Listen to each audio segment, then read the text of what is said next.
is a world traveler. It's our Baba who's been doing it all over the world, finding out from Africa now to Asia, from Europe, finding Africa in Europe, finding Africa in Mexico. I want y'all to stand up, stand up, stand up, and welcome. Come on, come on, come on, come on, and welcome our Baba, the one, the only, Dr. Professor Runoko Rashidi. Come on, come on, come on, come on.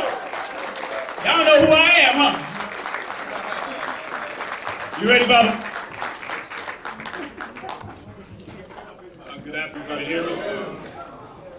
Can y'all hear him? Yeah.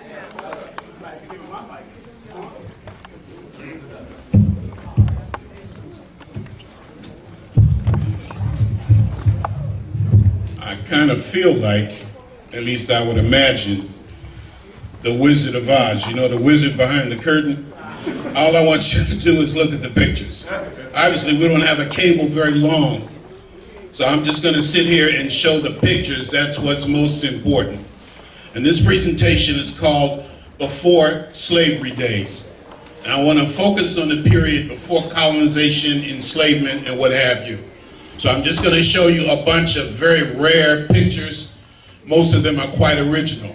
And I'm not going to take a lot of time. I understand there will be some opportunity for a panel discussion. But in the meantime, let me just show you the pictures with the maxim that seeing is believing and a picture's worth 1,000 words. Let's give a big round of applause, though, to King Simon for everything he's doing, all the energy that he's putting out. I don't get to New York very often. I get to Brooklyn very, very rarely. And to be able to come here and be a part of a program with my Baba James Smalls and Baba Leonard Jeffries is a real honor. And it also gives me an opportunity to continue some of my own researches in the museums. So I was able to go to the Brooklyn Museum before I came here. Tomorrow I'll do the Met, and then I move on to Boston. Why am I talking about museums? Because that is going to constitute the bulk of what I'm going to show you today. I think that there's enough loot in these museums to reconstruct the entire history of African people. And that's why I invest so much time and energy into it. Now, this doesn't have anything to do with museums right here, this first photograph. Can everybody see it? Yeah. Right. Now, this is a kind of I guess this alludes to what Baba James was talking about earlier in terms of spirit and spirituality. I took a group to Ethiopia in May, and then right after that I took another group to Kenya. And then, since I had done pretty well and felt that I needed a little holiday, I went to Zanzibar on my own. I've been to Tanzania before, but never got to Zanzibar, and I figured I would have a holiday. Nobody knew where I was. I booked my own hotel, etc., etc., etc., and I went to a place called Stone Town, and the ancestors just seemed to say, Runoko Rashidi, whatever you thought you had in mind, forget about it. Because we're going to take you on a journey, and I'm still not able to reconcile many of the things that happened. Now, one of the things that's significant about Zanzibar is that it was a kind of a slave island. It was kind of like Gori Island, except on a bigger scale. And Africans were taken from Rwanda, Congo, Burundi, Kenya, Tanzania, Malawi, Zambia, Ethiopia, all over East Africa, and taken to this island where it was almost impossible for them to escape, and then taken to various parts of Asia. The British abolished slavery in East Africa on June 5th, 1873. But the Arabs from Oman found it very profitable, and they kept it going. But because the British had a big stick, they had to hide the captured Africans. And this is one of the places that they hid them in. And I was able to go into a number of these. Deep, deep, deep down inside, as far as I was allowed to go. I was ready to go all the way in there, and I was stopped. You couldn't see all the way inside.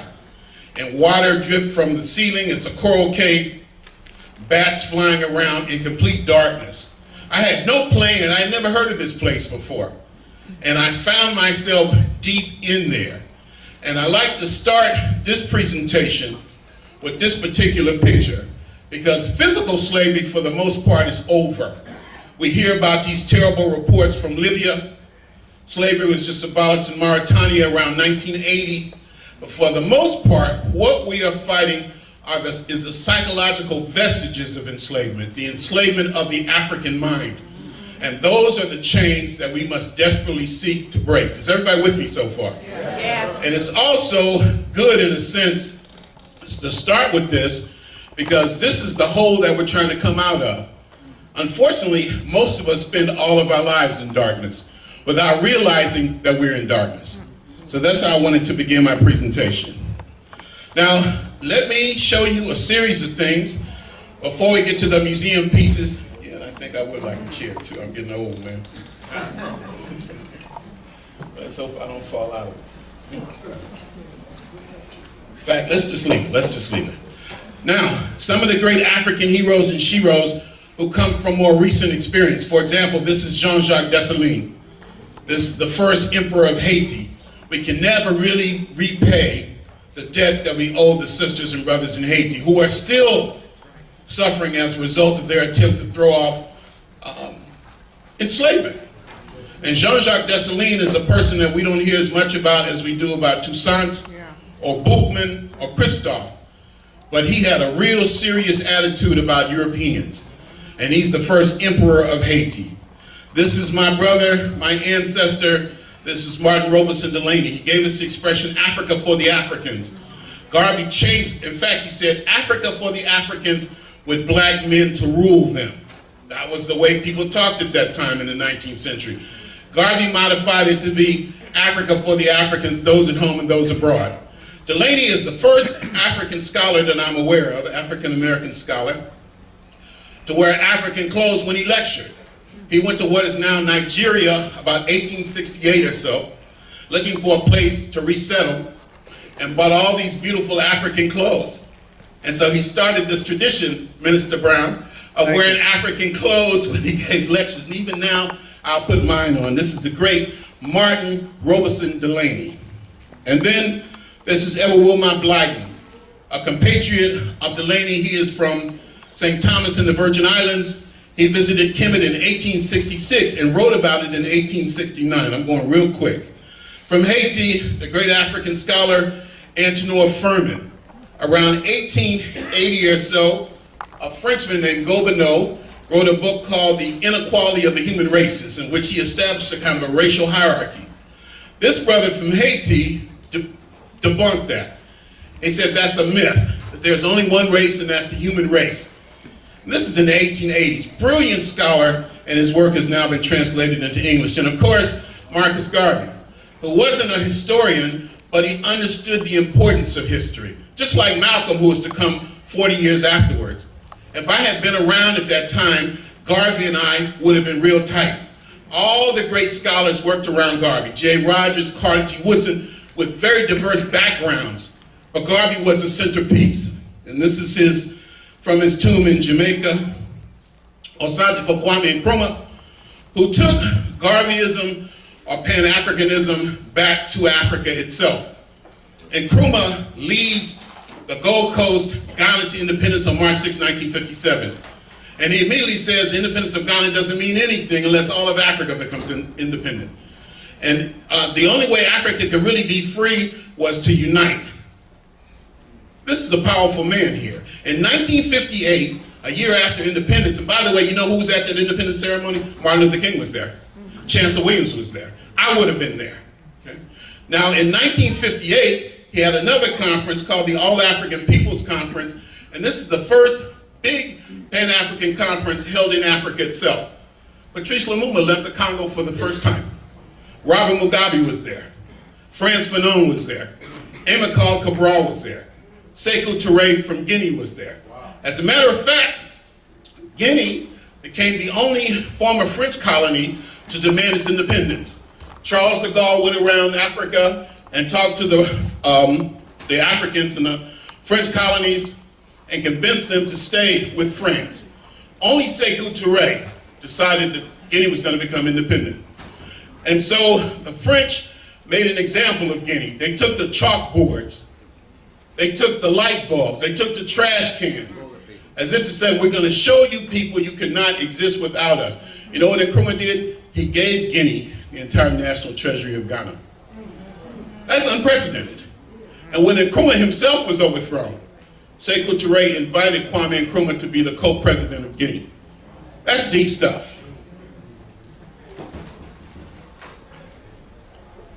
Uh-oh.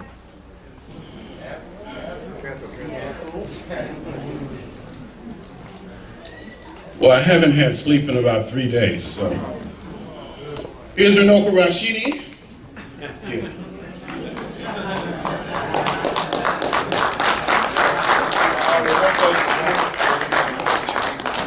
Runoko is not important. What's important is Carter G. Woodson in front of this statue in Washington, D.C. And let us not forget the African women historians. This is the great Drusilla Dungy Houston, who in 1926 wrote a book. Now we just need to adjust the mic. I want to fight this, please. All right, now we're in business. Wrote a book called Wonderful Ethiopians of the Ancient Kushite Empire.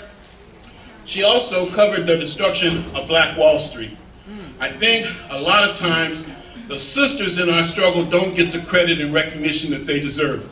Because a lot of us have developed the same kind of patriarchal attitudes in the African conscious community. We're just imitating Europeans. So you can't really talk about the destruction of white supremacy without talking about the uplift of the African woman. You can't separate the two.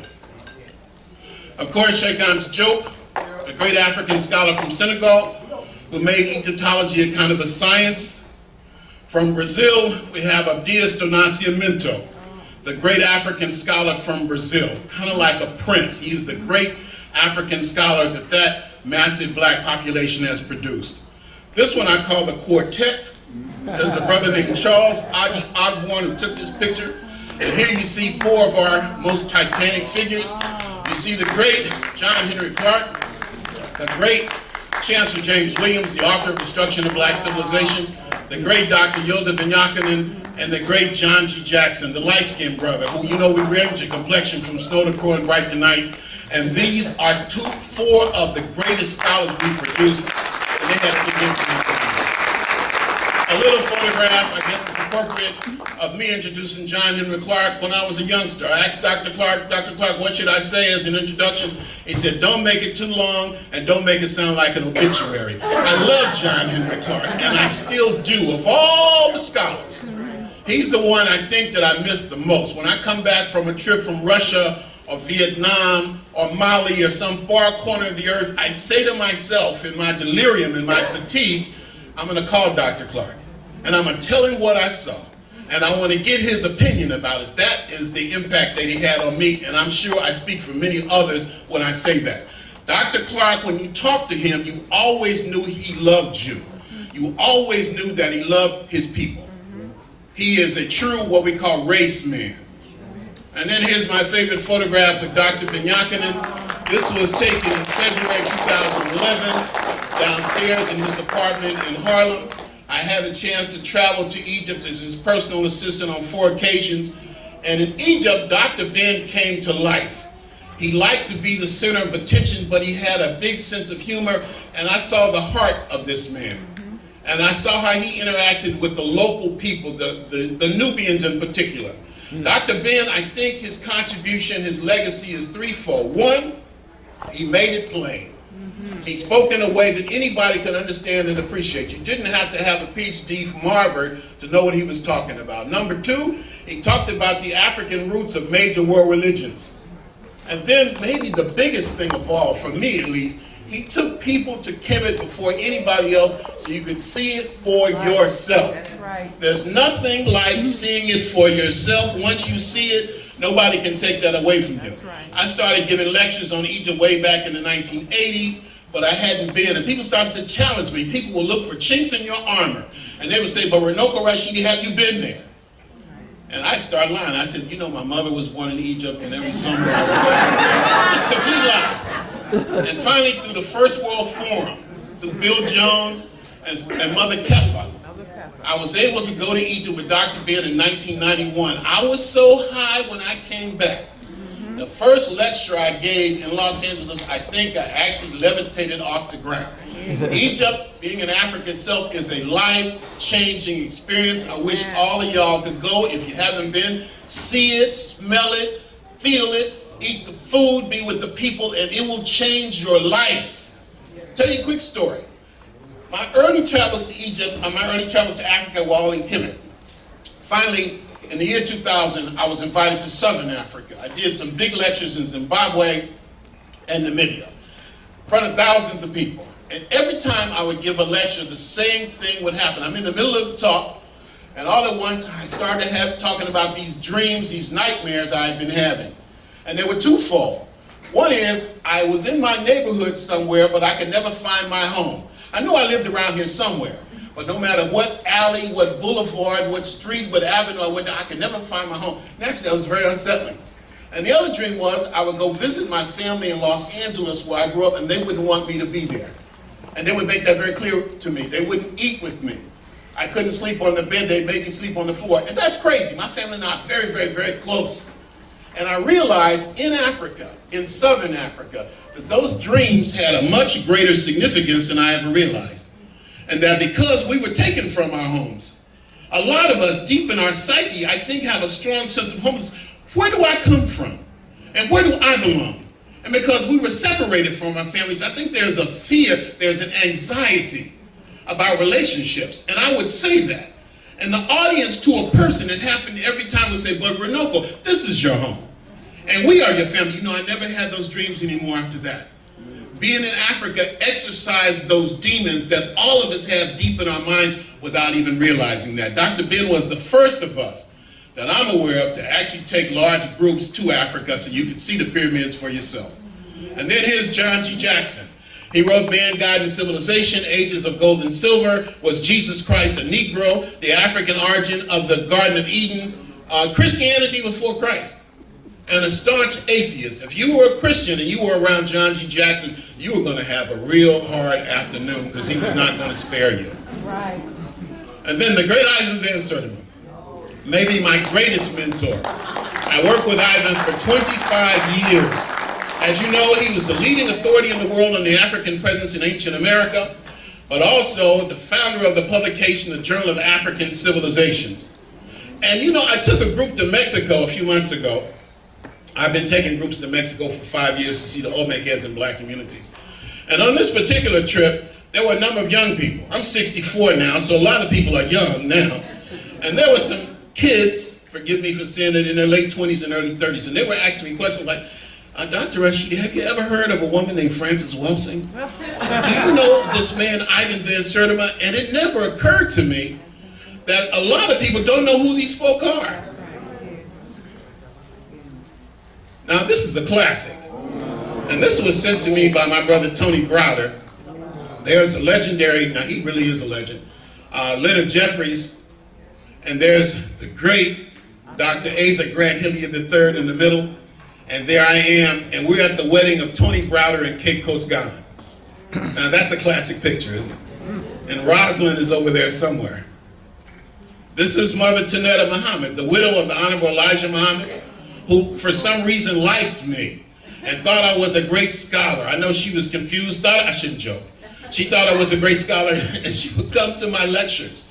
And in April 2011, she invited me to come to Mexico with her to lecture to African Mexicans, sisters and brothers who have the lowest self-esteem of any group of black people I've ever met except the black untouchables of India.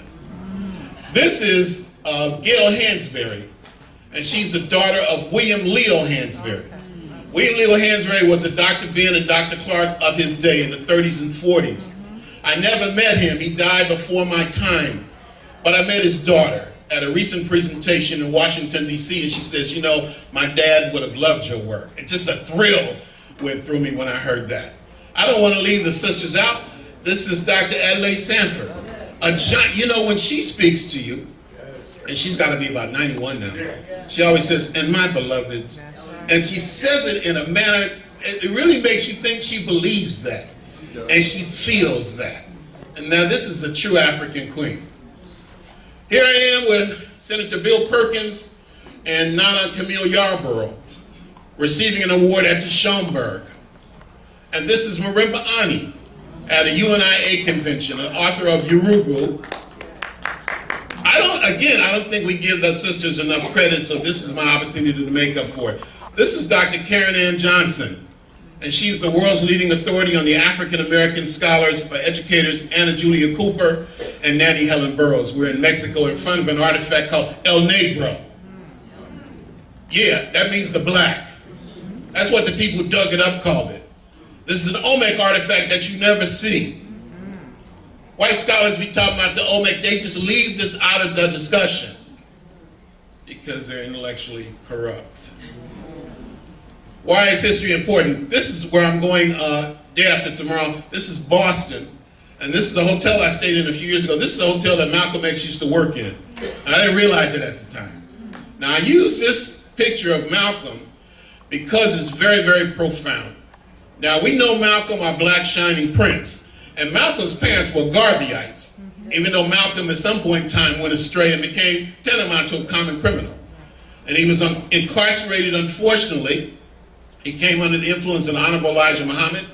He read J. Rogers, he read Carter G. Woodson, and he was transformed. What better example could I give to show the importance of knowledge of self? What better example could I give?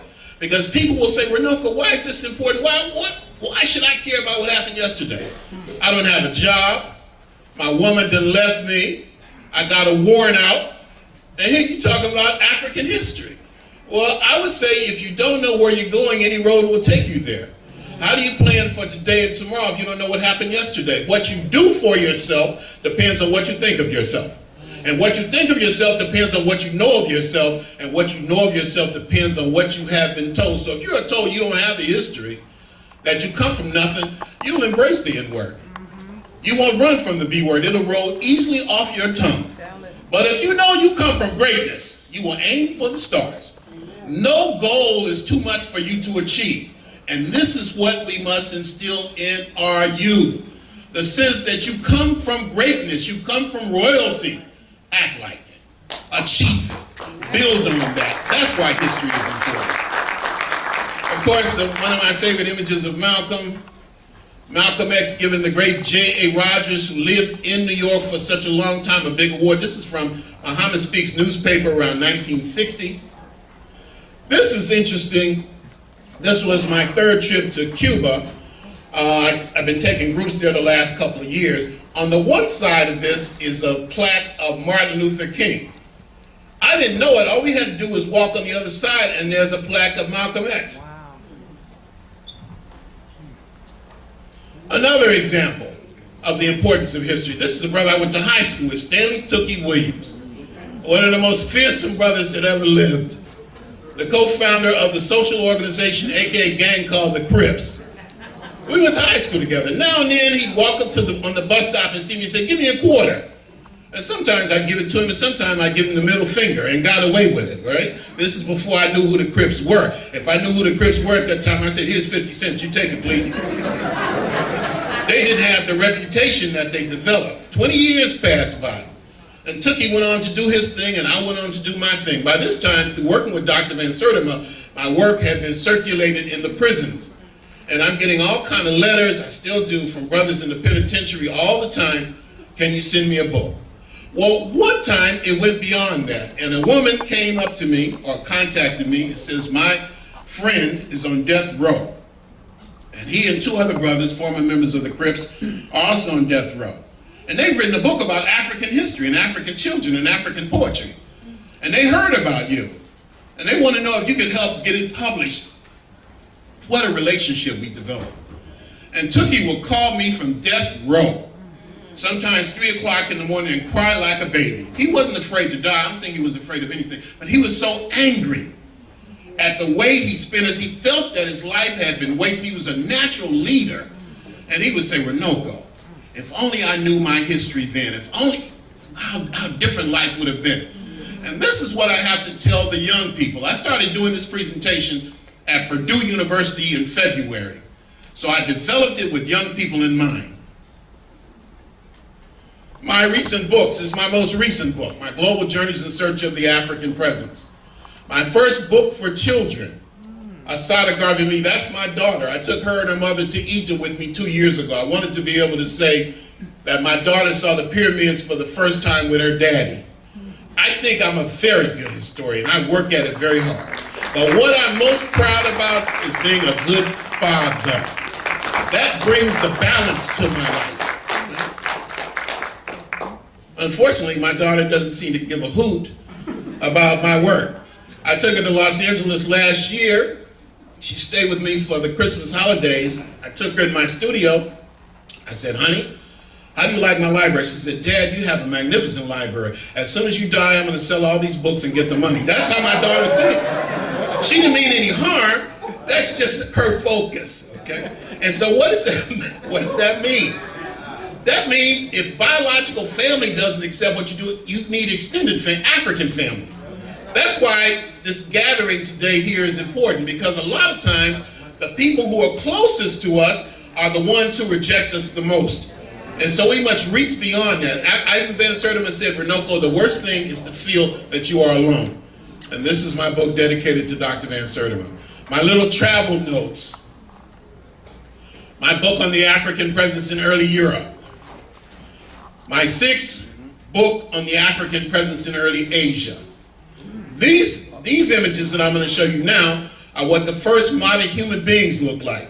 This is a reconstruction, according to scientists, of the first modern human from Morocco. The first one we have bones of. We can do DNA analysis and reconstruction 160,000 years ago. He looks like 50 Cent. This is what BBC says the first people of Eastern Europe look like. This is what the scientists in England say the ancestor of the Brits was. This is 10,000 years ago. And this is a brother called Cheddar Man. Cheddar was the place these bones were found over 100 years ago. And now they've been reconstructed through DNA analysis. So the British must really be having a tough time. You got this sister that's been married into the royal family, and then they find out that their very ancestor was black. They must be suffering, saying, oh my God, what did I do to deserve this punishment? This is out of place. This is from Asia. These are reconstructions of the first people of the Far East. And this is a reconstruction of Lucia. Lucia is the first person that we know of in the Americas. This is a reconstruction of a skull found in Brazil that's at least 11,500 years old. And this was damaged in a fire in Rio de Janeiro in September. Fortunately, we just found out that the skull survived. This is representative of the first people of the Americas. So the question is, where do white people come from? Because until quite recently, there wasn't none of us. There wasn't none of them. Humanity began in Africa and only Africa. And those Africans went out to people the world long before the Ma'afa, long before enslavement. Here's another piece from Brazil that's been reconstructed. A black man who lived in Brazil 10,000 years ago. And this is what I do. For the last 20 years, I have not unpacked a suitcase. And during that period of time, I've been able to visit 121 countries. In some cases, over and over and over again. I just got back from Egypt Monday. It was my 24th visit. And this is one of my favorite photographs. This is with the Batwa, the so-called pygmies, on the border of Western Uganda and Eastern Congo. So for years, I traveled around the world visiting these diverse black communities. But right now, my big thing is the museums, and that's what I'm going to get into now. Here's another photograph illustrating that in the British Museum. And finally, the archaeological sites.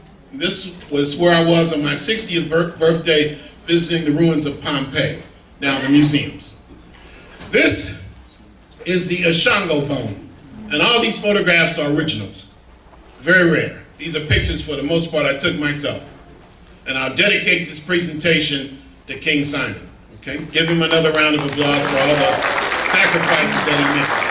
Now, this is the Ashango bone. It's 25,000 years old. It's in the Natural History Museum in Brussels, Belgium. Africans were engaged in mathematics 25,000 years ago. And this is not the oldest counting stick from Africa in the world. And then, of course, we have to stroll through the Nile Valley. This is the Tasseti incense burner. On the side is a man seated on a throne, 6 generations before the first dynasty of Kemet.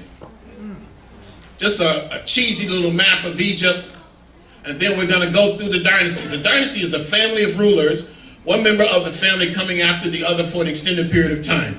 This is the last known ruler of the pre-dynastic phase. His name is the Scorpion King. This is at Oxford University.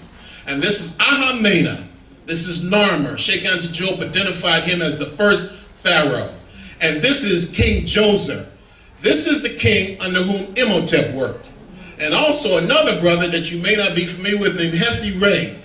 Hesse Ray was the chief of dentists, and he's considered the world's first surgeon. He is a contemporary of Imhotep, and they both served under this king, Joseph. Look at that hair, look at those locks. This is nearly 5,000 years ago. And of course, this is the tomb that was built for him, what we call the Step Pyramid, and there it is up close, and there's the brother who designed it. Genius man, Imhotep. If there was one person I was going to nominate as the greatest African in history, Imhotep would probably be that person. He was not of royal birth, and yet he did things that we still talk about today. And for those of you who have doubts about his ethnicity, I show you this picture of his mother. This is a little statue in the Louvre in Paris. One day I was walking through the Louvre, and a voice seemed to call me and says, "Runoko, turn around and look at me." And this statue seemed to be calling my name. Now, there should be no doubt about her ethnicity, but if there is, I compare it to these sisters from the Omo Valley, Sister Yah in southern Ethiopia. Let's look at it again. A bunch of these. This is not a coincidence. I don't think we study Egypt too much, but I would like to see us connect ancient Egypt with the rest of Africa more effectively, because Egypt was an African civilization. And there's another one. You see the comparison? This is King Huni. I photographed this again this morning in Brooklyn. One of the pyramid builders. This is his pyramid. And there I am in that pyramid chamber. This is King Sneferu, the father of the king called Khufu, built a great pyramid, and this is his pyramid. And this is King Khufu. This is the builder of the Great Pyramid. And this photograph has been identified as King Khufu just within the last 2 or 3 years. I took these pictures in Germany in January 2017 and 2018. Let me show you again. Look at that happy to be nappy hair. I could do a whole presentation. In fact, I want to do it just on hair, because that should tell the tale right there. His pyramid ship, where it was buried. The Great Pyramid and the pyramid of Khufu's son Khafre. And this is Khafre. You can always tell this pyramid because it still has limestone on the top. This is probably what the pyramids actually look like. They're made of granite, but they were coated with limestone. And they were buffed, and they were polished, and they shined them up. Now the Great Pyramid, the pyramid of Khufu I just showed you a moment ago, sits on 13 acres. And it's 486 feet high. And it's composed of 2.3 million blocks of hard granite stone that weigh about 5,000 pounds each. And when it was finished, it glittered like a diamond. Now imagine that, a diamond 486 feet high, sitting on 13 acres of land. This is what our ancestors did. We may never build another pyramid, but we are capable of doing great things. That's the whole point. All right. Khafre again. And of course, a lot of people believe that he is responsible for having this monument, Hormaki, carved in his own likeness. This one I show because this drawing was done 50 years before Napoleon. A lot of us are led to believe that Napoleon trained his artillery on the face of Hormaki, the Great Sphinx, and that's a complete myth. And I'm the last person to defend Napoleon, believe me. But this was done 700 years ago by a group of Muslim fanatics. And Napoleon just got a bad rap. There's a close-up. This is what I love to see. I love to see black men and black women together. Amen. I say. Black love is the greatest form of resistance to white supremacy. Now here's a brother that is racially and I'm gonna put it on the brothers more than anybody. Racially, because there are a lot more sisters than brothers. See, let me just tell you what I was going to tell you before I digress. Here's a brother racially profiled from cradle to grave. When you walk in the store, the security guard focuses on you because he just assumes you're going to steal something. You're the last one to get the job, the first one to get fired. Usually you're the first one to get killed in the movie. And yet a brother will quite often tell you when he got that blonde, I couldn't help who I fell in love with. Are you stupid? You couldn't control your emotions? What do you mean you couldn't help it? That you don't see color, you don't see race. More than anything, the idea of black men not being with black women frightens me. Because if we're not talking about black love, what are we talking about? What's the point? How can you not see color? Are you Mr. Magoo? Are you Stevie Wonder? It's all around you. Look at how they are holding and embracing one another. You do not see this in Greco-Roman art. You might see two men holding one another. You might see a man and a goat, a man and a pig. You might see a bunch of women holding one another, but you will not see a man and a woman in Greco-Roman art. Plato thought that the idea of a romantic relationship between a man and a woman was a form of insanity. That's a platonic relationship. Tell the truth. So here we use a lot of these cast-off terms without really understanding what we're talking about. I don't know about you, but I don't want to be in a platonic relationship. Look how proud they are to be together. And she is not inferior. In ancient Africa, the black man's sense of security was so powerful that he did not feel threatened by the black woman. The line of descent is traced through the female side of the family. All right. From Dynasty 5, more pyramids. And that is what Baba James was talking about. These are the pyramid texts. This is from the tomb of a 6th dynasty, a pharaoh named King Teti. This says it all. Now here is a king who became the king of Egypt when he was only 10, and he died on the throne at the tender age of 104. But his mother is the throne here, as you can see. I love black women, and I'm not scared of them. I don't run from them, I run to them. And I can never say enough good things about black women. And if you ever have anything bad to say about black women, don't come around me. Just keep stepping.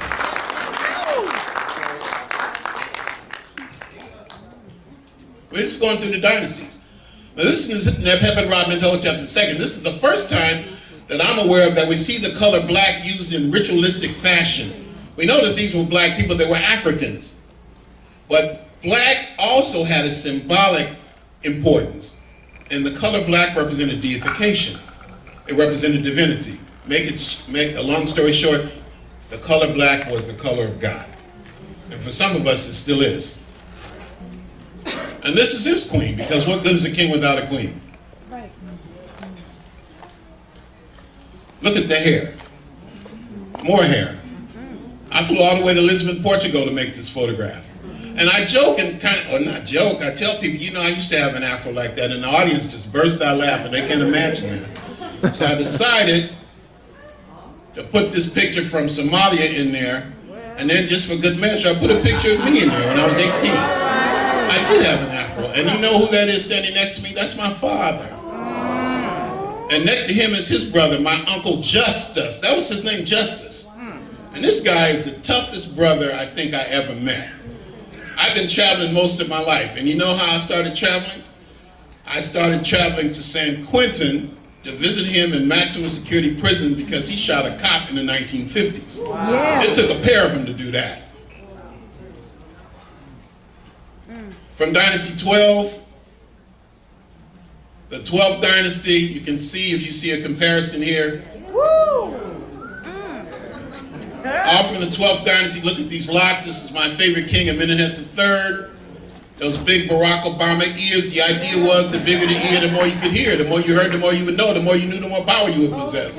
This is in Vienna, Austria. Can't get any more African than that. In Copenhagen, Denmark, in the form of a sphinx. Look at the hair. The first known example of martial arts. This is in the Bani Hassan tombs 4,000 years ago. I'm going to take a group there next year.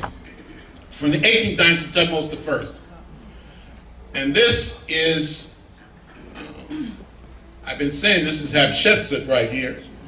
And Hatshepsut is the most powerful of the female kings, the female pharaohs, and this is her temple. And on that temple is his full-figured sister, who is the queen of the land of Punt, the land of God, according to the people of Kemet. Her nephew, Thutmose III, a great militarist, and his obelisks are taken. One of them is down in Istanbul, Turkey. And here's God Amen painted black. That's where we get the expression, Amen. And this is Amenhotep III. This is the husband of Queen Tiye, the father of Akhenaten, Tutankhamun's grandfather, Nefertiti's father-in-law. I found this one in the Netherlands in a town called Leiden. He reigned for 38 years. He is maybe the greatest king in the history of Kemet. Look at that African face. Look at it hard, because you ain't going to see it on the Discovery Channel or the Learning Channel, and you damn sure ain't going to see it on BET. It ain't going to be on Empire or Scandal or Greenleaf or whatever it's called. Here he is again and again and again. Well, what good is a king without a queen? This is Queen Tai. And there she is as a young sister. And again and again. And looking serious. And that's the one. That's the one we've all seen. This is what a regal African queen looked like in ancient Egypt. And there they are together. And two of their daughters. And just to compare with these two girls in Ghana, I used to teach school in Ghana. And one of the things about some African countries, when the girls go to school, they make them keep their hair cut short until they're about 14 or 15. So the hair is not an issue. You don't see them with a weave down to their waist. And you don't see brothers with their pants sagging. I love to teach school there. I never have to say, sit up, be quiet, stop texting, stop sexing. I'm talking, and I don't have to pass through a metal detector. And these young people act like they want to learn. They are an open vessel. Yes. And to me, they're adorable. One of the sons of Amenhotep III and Queen Tai, and compare it to this photograph of his young brother in the middle. Look at the attitude this little boy has. Like, Dr. Rashidi, you better get this picture straight, okay? Because otherwise we're going to have a long talk. This is Akhenaten, identified as the world's first monotheist, although Africans always knew that God was one. These pictures are so lifelike, it's almost like they could talk to you. And of course, Nefertiti, the ones you don't see. Look at those beautiful lips. Only a black woman can have lips like that. I'm standing in front of the ruined palace of Nefertiti at Tel Amarna. I'm going to take a group there next year. Nefertiti pouring Akhenaten a goblet of wine and holding hands. Romantic love. These Africans actually fell in love with each other. They were romantic. And they wrote love poems. And they liked to make love. And they liked to party. And they liked to drink wine. And drink beer. And they ate well. And they liked to wear their good clothes. And they liked to smell good. I can relate. It's so easy to identify with them. If we were to go in a time warp and be transported back to Kemet 2,000 years ago, we would fit right in. Why? Because ancient Egypt was an African civilization. It's not hard to understand. And look at these Amarna heads. These aren't aliens. They didn't come from another universe. And you can compare, no, it's not the best picture, with the heads of these Africans from Central Africa.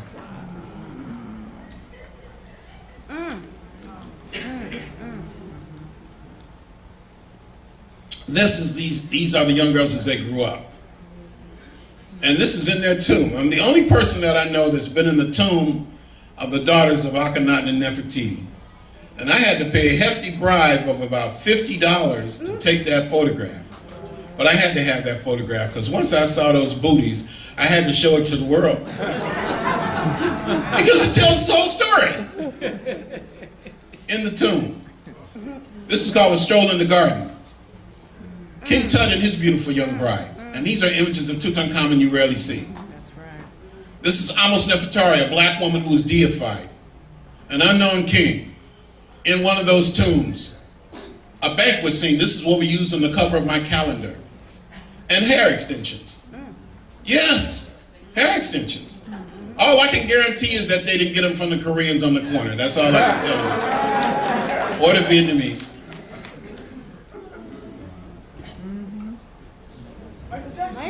Michael Jackson. Are you drinking too much?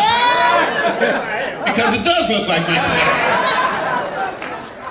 It's in the alkaline water. Okay. Now, this is in the Field Museum in Chicago. Crazy. And Michael Jackson was born in Gary, Indiana. I've been to his house. 45 minutes away from that museum. Michael was brilliant. A little confused on some levels, but brilliant. And he had consciousness. And I can't help but wonder if he saw that and had his cosmetic surgery based on that. All right, there's King Simon trying to be cool, but I think that's a signal I better hurry up. People tell you take your time right before they put you out. That's what they always take your time, right? Ain't no rush. Dr. Jeffries will never be on time. But he'll be here, and he'll be worth the wait. This is Seti I and his son Ramses the Great, and 2 priests. Ramses as a youth. This is a temple that Seti I and Ramses the Great were in the 19th dynasty. Now remember, dynasties are family rulers, or member of the family coming up to the other for an extended period of time. It was believed that the head of Osiris, Asar, is buried in there somewhere. And these blocks are massive. And then of course this same temple, or the temple in front of that, what I just showed you, has these objects, which looks like a whirlybird, and a helicopter, and a submarine. Or a whirlybird, which is a helicopter, a submarine, and some kind of flying object. This is 3,200 years old. And I've never gotten a good explanation for this. And this is also where you have the Immaculate Conception, where Asar, who is a resurrected savior, but who has been castrated, his wife Aset, who invented the concept of domesticity and invented the wedding ring, who was also a magician, could change form and turn into a bird and fluttered over the body and became pregnant. And this is where you see the best example of it. We know it's Aset because the name Aset means the throne. This is who the world knows as Isis. But Aset means the throne, and you see a little throne in front of the bird. All these are Ramses the Great, who lived to be about 90, who had about 300 children, who is a warrior king, but signed the world's first peace treaty. This is in Warsaw, Poland. This is a necklace he used to wear. Look at that nappy hair. This is in Budapest, Hungary. You see what I've done with my life? This is my obsession. Everybody can't do everything, but everybody can do something. And this is the thing that I do. And I try to do it well. Why? Because our ancestors paid a price for us to be able to do what we do. We're not just here because we are strong or we are brilliant. Our ancestors paid a price for us to be sitting in this room today. We should always acknowledge that. And pave the way for future generations. Our sister who did the libation spoke to that. What will future generations say about you and me? And what will your statement in life be? All right. And of course, Abu Simbel and the Tekken of Ramses II. This is in front of Luxor Temple, and this is the one that was taken away. This is now in Paris. So there are 2 of these. Ramses painted black. Ramses and his great love, Nefertari. From a coffin lid, this is in Poland. Look at how detailed the braids are. This is in the Musée du Louvre in Paris. Another early example of martial arts. This is at the Temple of Medinet Habu in Kemet. This is Ramses III. This is a Kushite. He's from the land of Kush. I know when a lot of y'all think of Kush, you're not thinking about a land in the Valley of the Nile. Well, I'm from California, so I know better. And here you are. Now, my brother Yasir Rahotep says this is Kemetic yoga. Other people say she's an acrobat or a dancer. I could easily do that, but I don't want to take the time to clear the table, and I don't want to embarrass the young people in the room, but next time I come, I'm going to do this for you. Asar, the Lord of the Perfect Black. I said in Heru, and look at these. Now these are pictures I was not supposed to take, but I had a little cell phone, and there was nobody around, and I didn't think these sisters would mind. This is 3,000 years ago, and these are the queens of the 20th, 21st, and 22nd dynasties. I show you 3 of them. Her name is Najmet, and this is Hinatawi. Look like she just died not long ago. And here's the 3rd. I snuck these photographs. I guess snuck is a word. But these pictures, I think, tell the story. We should not have to have discussions in 2018 in November as to whether these were African people who built the pyramids. That's beneath, to me, intellectual exchange. I won't argue with people about it. But some folk, no matter what you say, no matter what evidence you present, they're never going to believe. They've made up their minds that we never did anything. And I will not devote time to them. There are enough people with open minds that I want to appeal to. For those who believe, no proof is necessary. For those who don't believe, no proof is ever enough. So I would not argue. This is Amenhotep. She's the most powerful woman in the world 2,700 years ago. She was a governor of the city of Waset. Her power was tantamount to that of the pharaoh herself. In fact, the pharaoh was her brother. This is King Shabaka and King Taharka, and Taharka again in Dynasty 26, the last native ruler of Kemet. The woman here, I hope you can see her, is Cleopatra VII. And before I go any further, let me apologize a bit to the technicians. They worked very, very hard to set this up. I was a little frustrated because we had to put it in the corner. But these sisters and brothers quite often never get the recognition that they deserve, but they are the ones who make these programs work. So my brother, I apologize, okay, if I was a little short. Thank you for everything you're doing. Our brother from the Greco-Roman period in Egypt, from Kush, and my brother Tony Browder, I took this picture in Kush, in Sudan. These are the Kintakas, the Queen Mothers, the holy mountain of Gebel Barkal, where people believe the spirit of Amen dwells. And this is where we stayed. I took a group there 2 years ago. We actually spent the night out there. We pitched tents. You had to really want to be on this trip. 110 degrees for days at a time, no running water, no showers, no flushing toilets, in complete darkness. You had to really want it. And yet it was a trip of a lifetime. And I think everybody who was on that trip is ready to say, Runoko, when you going to do it again? This is all from the Sudan. This is the Julia of the Kintakas, the Queen Mothers. This is the land of gold. And look at these young brothers. Look at how dignified they look. This is deep in Sudan, north of Khartoum, but I was able to get them to crack a smile too. And this pretty little Nubian girl, doesn't she look adorable? You're talking about a brat. She made fun of my bald head. She made fun of my bow legs. She got mad at me because I didn't want to spend $10 on this doll that had been made in China. And I really thought, I wonder if she could float in the Nile, because I was really thinking terrible, terrible thoughts. These are brothers in South Sudan. Now that's black. And I looked at them and they looked at me and they said, Dr. Rashidi, is something wrong? I said, yeah, something's wrong. And they said, what? I said, I'm jealous. They said, jealous of what, Dr. Rashidi? I said, y'all so black. And they said, come stay for about 1,000 years and you'll look just like us. And there he is. Christ arisen. The Coptic Christ. Emerging from his tomb after the crucifixion. This is in the Coptic Museum in Cairo. With an afro and fair skin. And all his disciples are exactly the same. From Carthage. And this is all the Romans left of Carthage. And a little boy that I photographed in southern Tunisia. And somebody said I look like this brother from Tunisia. You be the judge. And Aksum in Ethiopia. And the great church of St. George at Lalibela. And you can see it from the side. The local people say this was built by angels.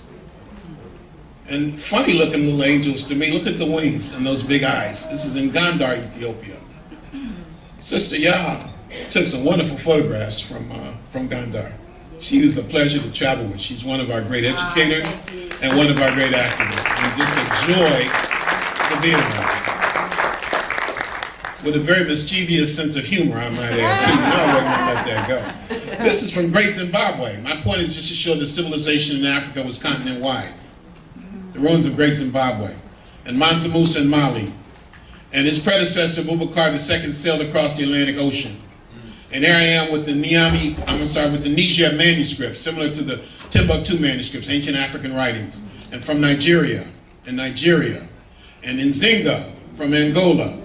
And this is the mast of a ship that I found in the French Museum. Let me finish up by taking you very quickly to a view of Africans around the world before slavery days. This is Antar the Lion, the father of chivalry, a dashing knight and poet in the Arabian world, and the first known illustration I have of the people called Jews.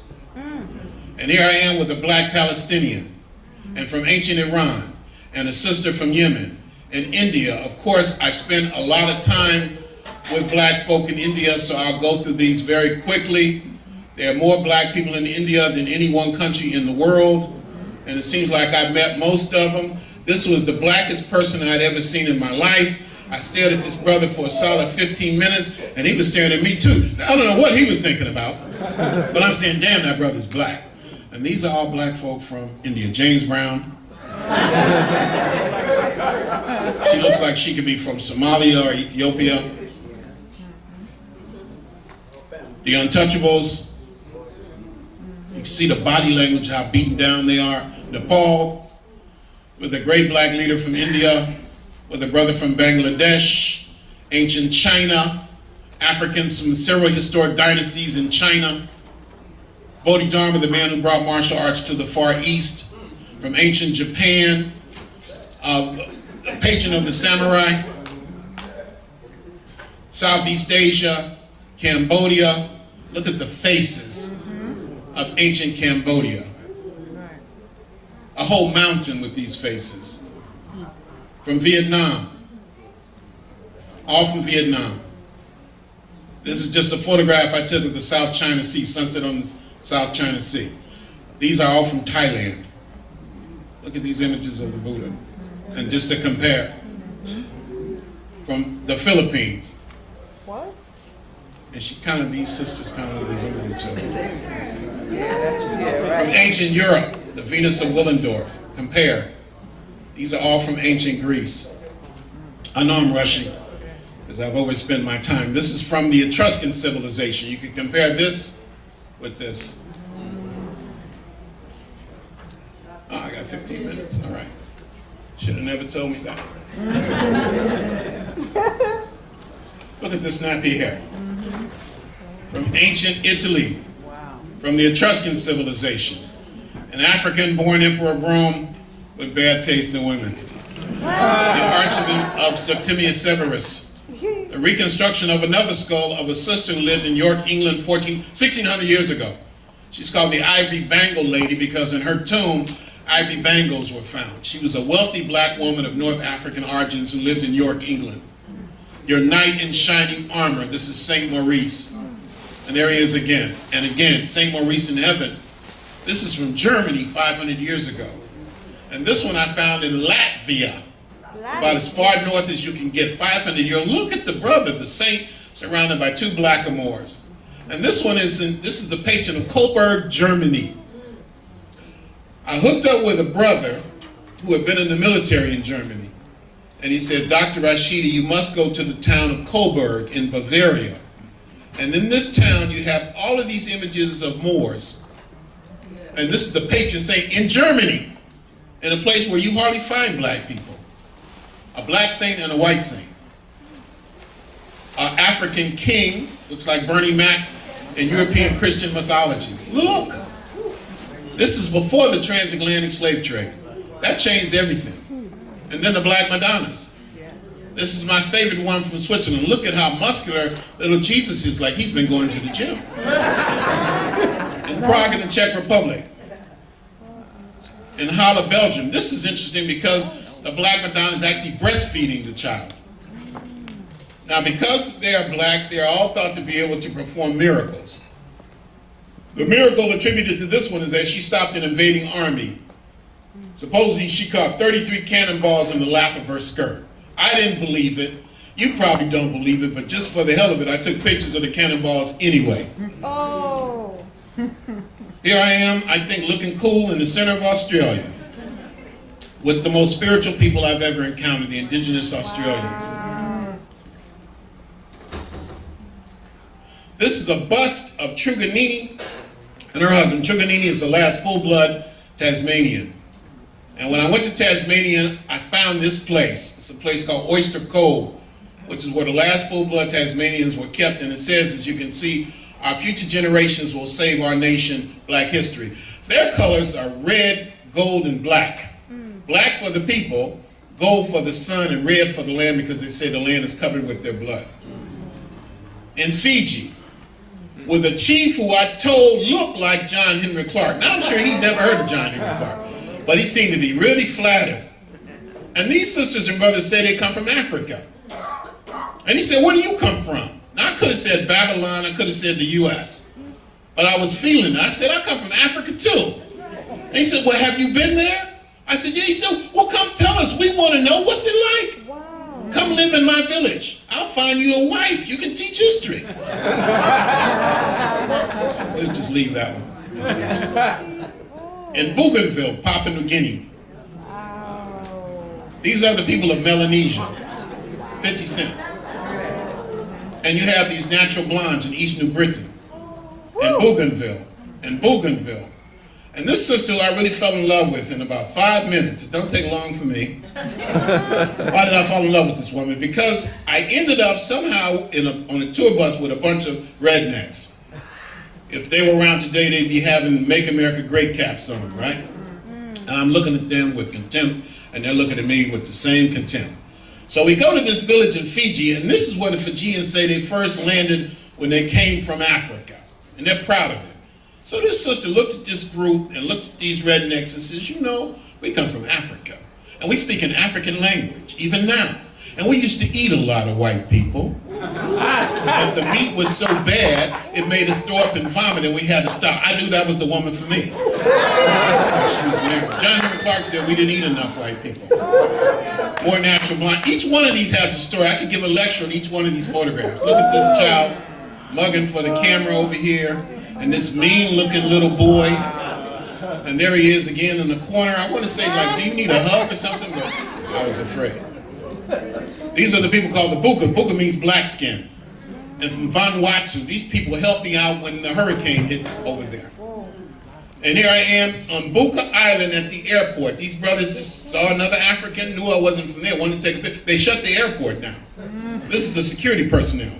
If you see a picture of me like this at JFK, I'm going to jail. Fortunately, that wasn't the case.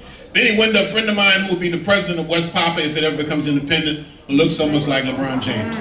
East New Britain, Palau, King of Hawaii. Finally, let me finish with these images from America before Columbus. With one of the massive Olmec heads. There are 20 of these. I've seen every one and photographed every one. Look at all of these. Look. This is the first one that was identified. This is the one with braids in the back. There you can see the braids. And there's El Negro again, my friend. Look at these images from ancient Mexico. And this is not taught in the schools of Mexico any more than it's taught in the schools here. Almost done. All from pre-Columbian Mexico. Look, you can see for yourself. And the children just have low self-esteem. They don't know any of this. So it's my job to teach them. That's right. Classic Mayan, Peru, Canada, and then the slave trade. This is the Tree of Forgetfulness. This is a plaque of these Africans marching around this tree in Benin as they marched to the slave ships. They were supposed to forget everything in their lives and prepare themselves for the life of a slave. Sometimes remarkable things happen. I'm especially big with the children. Here's, for example, a picture I've been circulating on my Facebook page for years, or for a long time anyway. So one night, on a Saturday evening, I'm doing a lecture at Marcus Garvey's Library in London, bless you, and there the little baby is. Her mother comes up to me and says, Dr. Rashidi, you know you've been posting pictures of my daughter on Facebook? And there she is.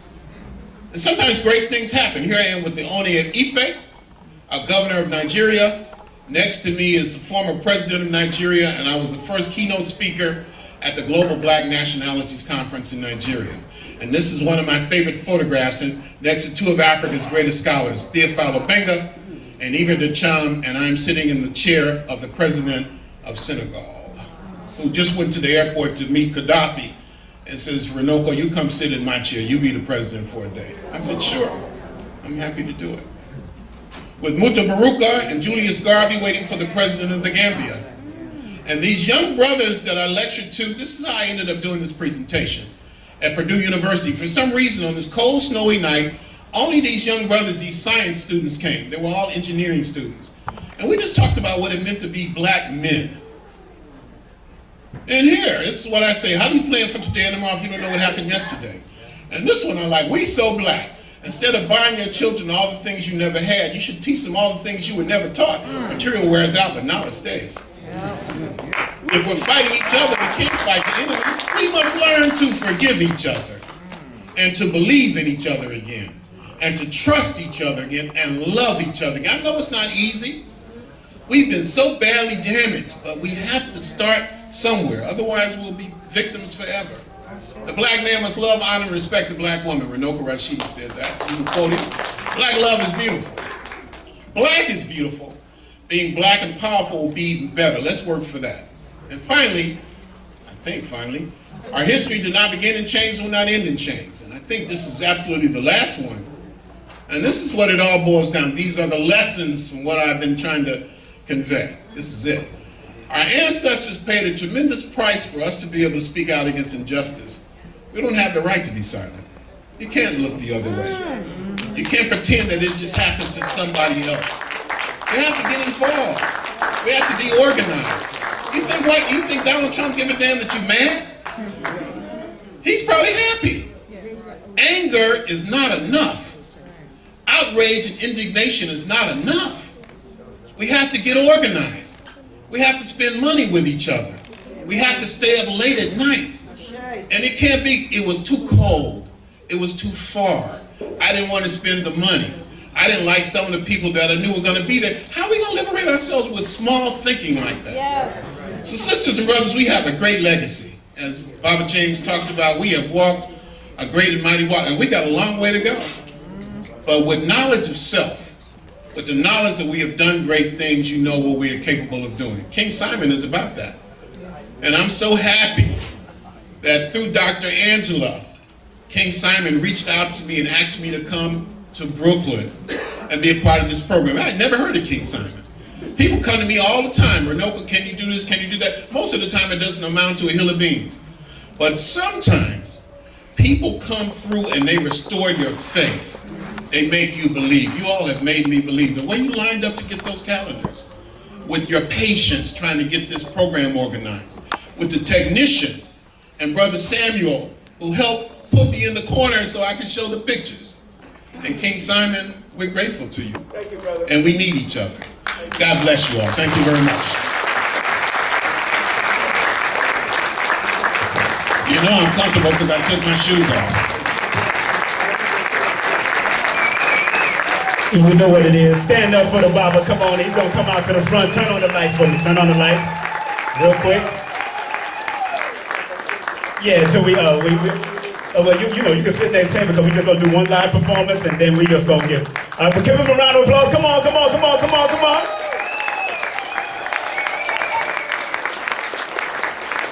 Man, oh yeah, we gotta keep these elders coming, man. Come on, you gotta give it to them again. Give it up to them again, and Baba Smalls also give it to them again.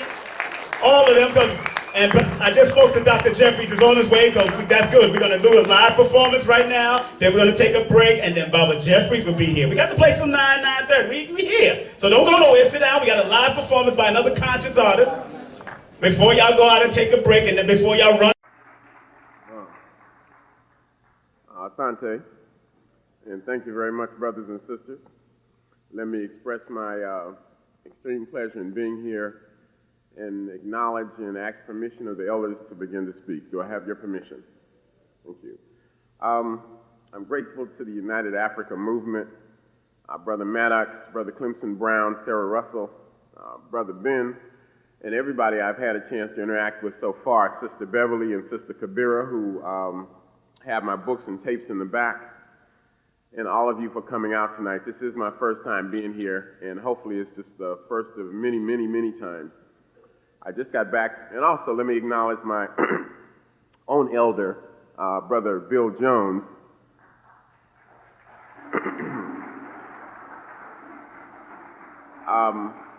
Brother Bill and Sister Kefa Nephthys, his wife, his queen, have been like a mother and father to me for the last 5 years or so. We are very, very, very close. and it gives me a lot of pleasure just to be in his presence. One of the things two things in particular, can everybody hear me pretty well?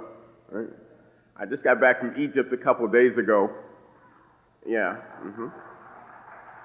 And my fourth time there in the last 5 years. I hope to go back every year. And so I'm a little bit more subdued than usual. But two things I like, and plus, Brother Maddox is a hard act to follow. Yeah, very, very impressive brother. I had mentioned to Brother Ben coming over here that I needed about 20 minutes to prepare for my presentation. And he said, "Oh, don't worry, you'll have plenty of time to do that." In fact, we told Brother Maddox in the room, he says, by the time he finishes, you'll be lucky if you have 20 minutes left to do the presentation. But I have more than enough time. I'm pleased to be here. And just for me, would you acknowledge Brother Alton Maddox personally for all the work that he's been doing?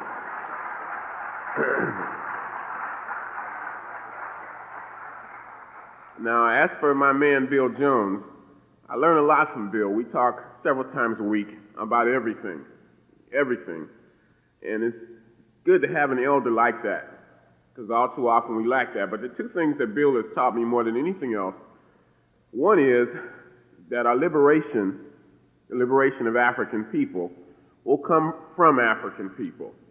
And it will come from the African community. It will not come from a suburb. It will not come from a college campus. It will be made up by the people who will liberate themselves. That's number one. Very important lesson. And number two, there have been times in my life, and probably others too, where we let our success go to our head. And success is a relative thing. Being in the limelight, having all that attention, and getting all that acknowledgement, such as I just received. Well, we were discussing that one day, and I was pointing out, Bill, this makes me feel very important, makes me feel very special. And Bill says, man, it shouldn't make you feel important, and it shouldn't make you feel special. What it should make you is responsible. Okay? That's some very profound stuff, and absolutely on the mark. So, Brother Bill, I'm glad to be here. Now, tonight, I want to introduce a couple subjects, but the main body of what I'm going to talk about is black folks not just in Asia, but specifically in India. The reason that is important is because India has the largest concentration of black people in any one country on earth. And as far as from an African-centered perspective is concerned, it is relatively unexplored. There's a Latin poet who is probably black, because so many people in the Roman world were African, and his name is Ovid. And he wrote a book called Metamorphosis, and there's one thing in particular in that book I've really been vibing on lately, and that is an expression that he used, and that is, he delighted to wander in unknown lands. He delighted to wander in unknown lands. And that statement has really been moving me lately, because there are black people in parts of the world of which we have hardly no idea. Two of the areas that I've been most interested in is Australia, where you have black folks who have been there now, would appear 120,000 years. That's a long, long time. And off the southeast coast of Australia is an island that everybody has heard about, but we really don't know a whole lot about it. And that island is called Tasmania. And you know about Tasmania? What you know about Tasmania? You know about all the black people that were wiped out there? I was on the way over here, and Brother Ben, I said, I saw some Hasidic Jews, and I said, there are a lot of Jews around here. And he says, this is Jew York, Runoko. And because of that, we all know about this term Holocaust. It's as though they have a monopoly on the term. But there have been Holocausts all over the world. And most of them have affected black people, African people. Now, Tasmania had such a Holocaust, and this is the last Tasmanian right here. Can you see this sister right here? That's a cold photograph, ain't it? Her name is Truganini. And in 1803, Tasmania, following Southeast Australia, was established as a British prison colony. And by 1876, every one of these black people had been murdered. Every one. They were shot to death for use as dog food. Infants were roasted alive in fires. Crackers in Australia used to play a game. And this is what they used to do. They used to take a black family and they would cut off the man's head, the father. They would decapitate him. And then they would take the widow and they would repeatedly rape her. And sometimes they would cut off the man's head and attach it on a string and tie it around her neck. And then of the surviving children, they would bury them in the sand up to their necks and take turns kicking off the heads of the babies. These are not pleasant things. Not all of our history is pretty, but these are things that we must know. History is very important. It tells you who you are, tells you what you are, tells you who your enemies are, what you can do, and what you must do. So this article, which I'm very proud of, because as far as I know, it's the first article of its type written from an African perspective. There are a few of these available on the table, along with a series of videotapes on Australia, on India. There's one on African women in antiquity. Can't say enough about black women. You know that. Past and present. There's a general one called African Contributions to the World. And there's another one which you really ought to like called Are White People Inherently Evil? And I'll let you fill in the blanks on that, right? Maybe by the end of the presentation we'll take a poll, we'll take a survey, but I get the impression that it's already been decided. And last but not least, I do have some copies of my new book on the African presence in Asia, and most of the information I'm going to be talking about will come from this book. Now, it used to kind of embarrass me to do those things, to talk about that, but it don't embarrass me at all anymore. Because this is what I do. I live and breathe this, and the income from these things go right back into the research. What I'm going to do tonight is largely show you a slide presentation. Those slides cost money. We have to be able to pay for these things.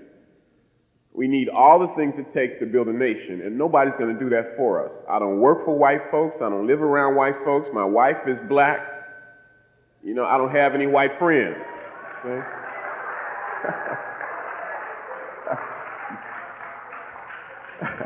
I can see this is my kind of audience, okay? How come I ain't been here before to the United African Movement? We're going to have to make up for lost time because I love to run my mouth, right? I love to talk about African people. You're talking about getting a thrill and a rush. All I did in Kemet last week was to lecture. One time I got so excited, I was on a cruise ship near Kanambo, lecturing to about 80 black people. I got so pumped up, I thought I was going to levitate for a minute. I thought I was just going to literally get up in the air and fly around. History is one thing that can do that. History is one thing that can excite us. And we need to be excited perhaps more than any other time in our history. So everybody with me so far? Okay, before we really get into it, we're going to turn the lights down and I'll begin the slides because I want to do a show and tell thing. I was fortunate enough to meet him a few times.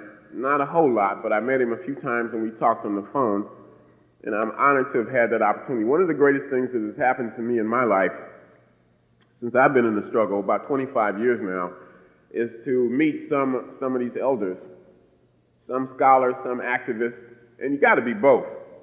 Kwame Nkrumah said that thought without practice is empty and action without thought is blind. That you can't just be an intellectual and you can't just be an activist all by itself, but somehow you have to combine those. Dr. Scobie just joined the Ancestors, about 3 weeks ago? And he did some serious work. And I hope that the rest of us, when we do go, because we're all getting out of here at some point in time. In fact, I was in the Valley of the Kings, probably my favorite part of Egypt. And in all the tombs, and on the papyri, you have all these judgment scenes. And you see the god Ampu or Anubis taking the deceased by the hand and leading before Asar or Osiris, the great judge, with the 42 other judges behind him. And you know the scene where you have the scale, and you have the heart on one side of the scale, and an ostrich feather. It's interesting that you should have an ostrich feather, because the ostrich is an animal indigenous to Africa. And people be talking about, was Egypt African? Okay, what a foolish question. And you have the ostrich feather on the other side. And the bottom line is, you will be judged by your deeds. Now, that man can be judged by his deeds. And one of the greatest pleasures I've had is having an opportunity to interact with people like Dr. Ben, Dr. Clark, Bill Jones, Chancellor Williams, John Jackson, Charles Cofer, and a host of others, okay, that give us inspiration. It is said to speak the names of one's ancestors is to make them live again. So we speak Dr. Scobie's name and acknowledge his work tonight. I wanted to begin with that. Also, I just wanted to mention a couple other things as I get into the main. Can everybody see so far? Right? I heard somebody saying something about the podium, but again, I'm so pumped up, I didn't know what you were talking about. Finally, brother said, move the doggone podium out the way. Now, everybody knows that this is King Zoser. And this is a piece that's in the Cairo Museum. It's one of the nicest pieces. Now, I did the tour in the Cairo Museum myself. Usually you have to have a tour guide. And they wanted to go right to, the tour guide wanted to go right to King Tut. And I said, no, man, we got to start at the beginning. And this is one of my very favorite pieces right here. This is King Zoser of Dynasty 3. And of course, Imhotep worked under him. Imhotep, the great multi-genius. And that's the man who designed the Step Pyramid. Now, the reason I'm starting with this is I just wanted to point out something. Now, you see how dark this piece is. It looks almost like those are his flesh tones. Right? And in the back, what you do not see in the picture, and I've never seen it in a book, are these big, thick braids. Beautiful piece of art. That piece is now white. I've never seen anything like it. It has been bleached white. Now, I don't know what they did to it, but I didn't even recognize the piece. And so that's the kind of thing that's going on right before our eyes. This is another very powerful king right here, and this king is Amenemhet III. Now, also, when you're in the Cairo Museum, and if you ever go to Kemet, you got to go there, because that's worth a trip right by. So how many people have been to Kemet? Okay, a good number of people. Everybody needs to go. Every African should set foot in the Nile Valley at one point in time in your lives. People talk about if you're Muslim, you take the Hajj, you take the pilgrimage to Mecca. But that is the Holy Land as far as I'm concerned. That, the Nile Valley, is the Holy Land. But so many of these pieces, something's going on. Now, this piece is still in the museum, but the tour guides will take you right past it. But there's, and you can see how African it is, the big, thick dreadlocks. This is King Namare Amenemhet III. He reigned for 48 years. That's my favorite king in Egyptian history. But there's another piece, far more Africoid than that has been in the museum for years. Ashel Kwesi pointed it out to me for the first time a few years ago, and now that piece is entirely gone. It's a big empty space right there. I find that those Arabs who have no more place in Africa than any cracker in South Africa are as racist as any peckerwood that ever lived anywhere, anytime on this planet, okay? Also, you find so many Japanese over there that seem to think they honorary crackers, right? So I just got back from Kemet, and I just wanted to point that out. Now, I was talking about Tasmania, and I just want to show a couple other slides. I'm going to go through these fairly quickly. This is a black man from Tasmania. We do not know what the black people called that country. The name Tasmania comes from a white man named David Abel Jansen Tasman, who landed there in either 1642 or 1652. Now, the black folks there had been in this island for 35,000 years, and probably for 10,000 years they were physically isolated. And as I say, in the 1800s, white people began to use it as a prison settlement for their own convicts. Now, this is a brother named Wu Reddy, and he's a tribal leader, a tribal chief. And I want you to take a good look at this and then compare it to the next 2 or 3 slides I will show you before I get into the main body of the presentation. Now, look, what a remarkable contrast. Now, these are the last Tasmanians. And this is a place called Oyster Cove. They were brought to Oyster Cove around 1852, and they were brought there to die. This is the last male Tasmanian. His name is William Laney. He died at the age of 34. And this is Truganini, who I just showed you the photograph of. She's the last Tasmanian period. She died in 1876. Now, that's a chilling thought, the entire destruction of a people. But brothers and sisters, we are confronted with that right now, right here in America. Okay? When you look at crack, when you look at AIDS, when you look at all the things that surround us, the fact that there are more black men in prison than are in college, we are confronted by that same tendency. So I wanted to start with that. Now, the bulk of our presentation tonight focuses on the African presence or the black presence in India. A fascinating place because, again, it is a part of the world where we seldom recognize an African presence, but black people have been everywhere. In order to understand the history of black folks around the world, including India, three things need to be looked at. Everybody with me, still with me so far? Mm-hmm.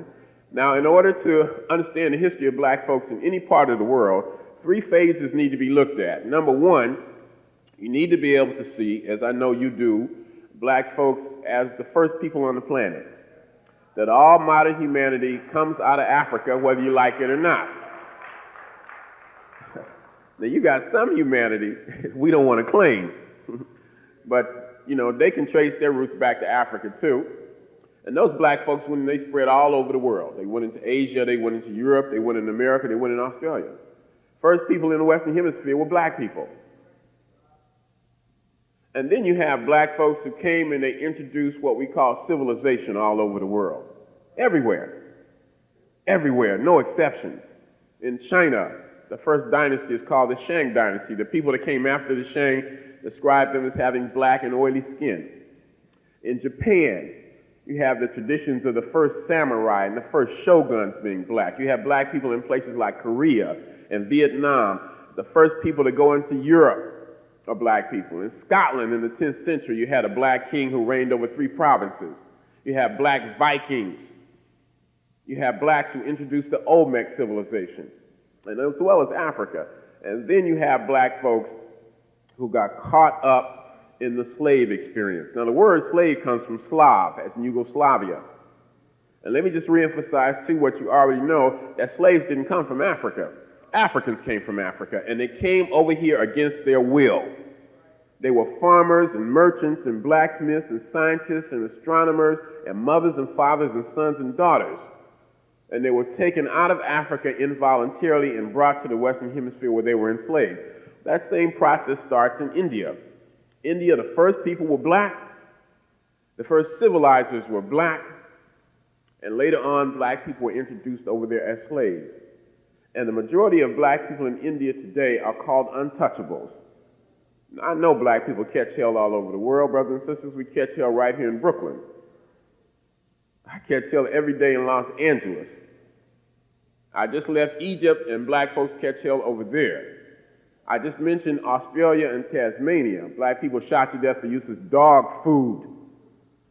In the 19th century, it was not uncommon for black people to be stalked to get their bones in Australia to be used for scientific research, but nowhere in India does the condition of our people parallel that of nowhere in the world does the condition of our people parallel that of India. And that is what I want to explore tonight, those 3 areas. In fact, let's just look at the geography a little bit.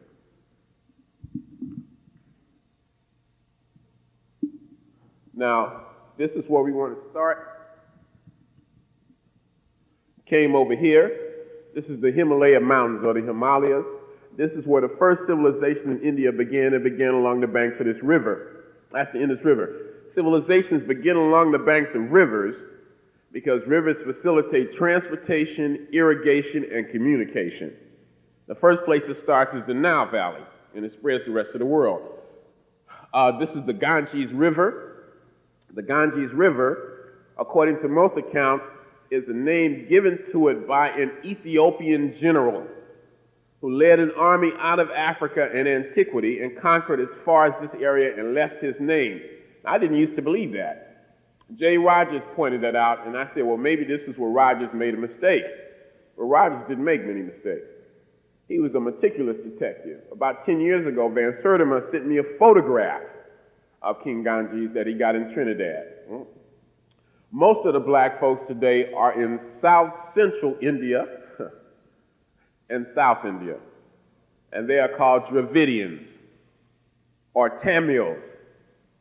And last but not least, you have black folks in this island right here, Sri Lanka, in the northernmost part, of people called Tamils who are fighting for their independence.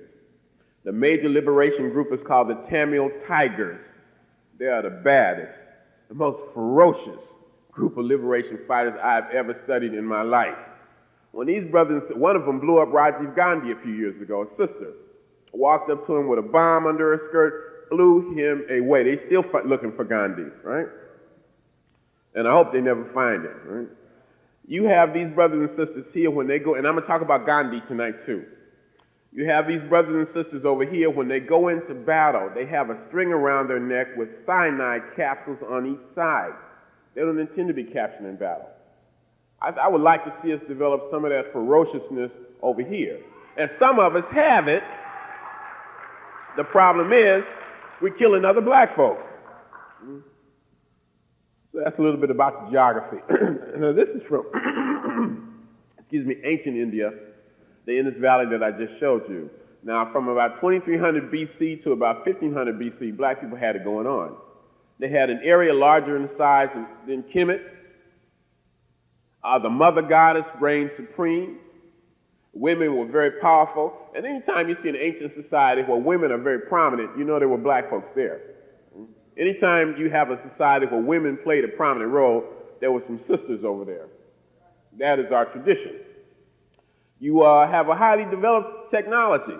They invented the windmill. They domesticated cotton. They domesticated the chicken. So you figure must have been some black folks over there too, right? They invented the game of dice. They had a game similar to chess. They had flushing toilets. They had hot and cold running water systems. They had multiple storied houses, and this is what they look like. And this is a classic example right here of the people of ancient India. Now, how many folks have seen this photograph right here? A handful? You would recognize it automatically as a sister, wouldn't you? Not really? Everything about that photograph says sister. Everything. And it's funny. It's only about 7 inches high, but you have the posture, the facial characteristics, the fact that it's black stone. It's a very nice piece. This right here is also an important piece. This is a figure that is identified as a black buffalo. And what it shows, is about 4,000 years old, is a man in a yogi position, a yogi posture, a meditation posture, that we are later to identify with Buddhism. This is an example of the writing system that black people developed in that part of the world. Here's an early depiction of black people from northern India. This is on the cover of my book, The African Presence in Early Asia. It's a 400-page book with all the information, all the photographs I'm going to talk about tonight. I do hope you get a chance to get one. I only brought a few copies. There are a few copies left, and I'd be happy to autograph it for you. Now, this is of a famous scene, an epic in Indian history called the Mahabharata. And this is the great African god Krishna. The name Krishna means black. And these are the major heroes in the story. Look at the hairstyles. This is of the god Krishna right here. Sometimes he's called the Indian Hercules. He is a prototype of Jesus Christ. He is one of what Kersey Graves and John G. Jackson call one of the world's 16 crucified saviors before Jesus Christ. He is born of a virgin birth. He is born of an immaculate conception. He is killed at the age of 33. Jesus is a shepherd. Krishna is a cowherd. Even the name Krishna and Christ sound remarkably similar, and yet Krishna lives 1,500 years before the supposedly historical Christ. And Krishna is always identified as black. The name Krishna means black. This is supposedly a depiction of Krishna holding up the burden of mountain of the world. We seem to always be holding up somebody's burden, everybody but ours. Maybe one day we'll hold up ours. This is a depiction of an African god from West India. This is 800 BC. This is of a dynasty called the Kushan dynasty. Kush. The Kushan dynasty, this is 300 BC. This is in northwest India. Now, this crown reminds me of many of the pieces that you will see in Egypt. And also notice, like a lot of Egyptian pieces, the nose is gone. And probably for a lot of the same reasons. You know why. And this is a sister from that same area. A temple complex. This is very much like the temples in Gondar, Ethiopia. These are carved out of the solid rock. You can get an idea as to the size of them by the people right here. They started carving down into the mountain. And all of these scenes that I'm showing you will be a part of a tour that I'm trying to sponsor that will take place in 1997. I went to India for the first time in 1987, and people still talk about it. I spoke at a historic conference there of Black Untouchables, and people talk about it today. My goal for 1997 is to bring 20 to 40 conscious African people to India to meet Black people over there, so that you will not only get a chance to see the antiquity, but you will get a chance to see what I'm going to show you in a minute, and that is Black people over there today. That's something that's never happened before. Even Marcus Garvey did not achieve that. And I want you to be a part of that. So there are some brochures available, and I'd like for you to get access to them. This is another temple complex. This is just the beginning. What I really want to show you are Black people in India right now. But this is the beginning. This is the temple complex in South India. And now, brothers and sisters, let me just give you an idea about when I talk about the African presence in India. I use the word Black and African interchangeably. Let me show you what I'm talking about. And these are Black folks from India and the adjacent islands of Sri Lanka and the Andaman Islands. This is a sister from a place called the Andaman Islands off the east coast of India.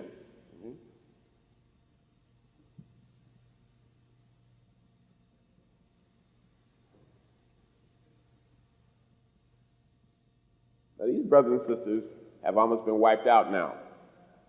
If they were in Africa, they would be called pygmies, or Batwa, or Mutwa. Little bitty Black folks. This sister looks evil right here, doesn't she?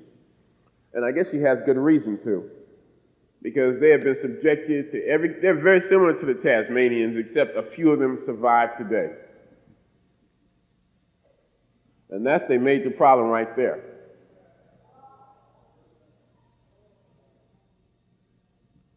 I see all I got to do is talk bad about white folks and everybody gets excited, huh?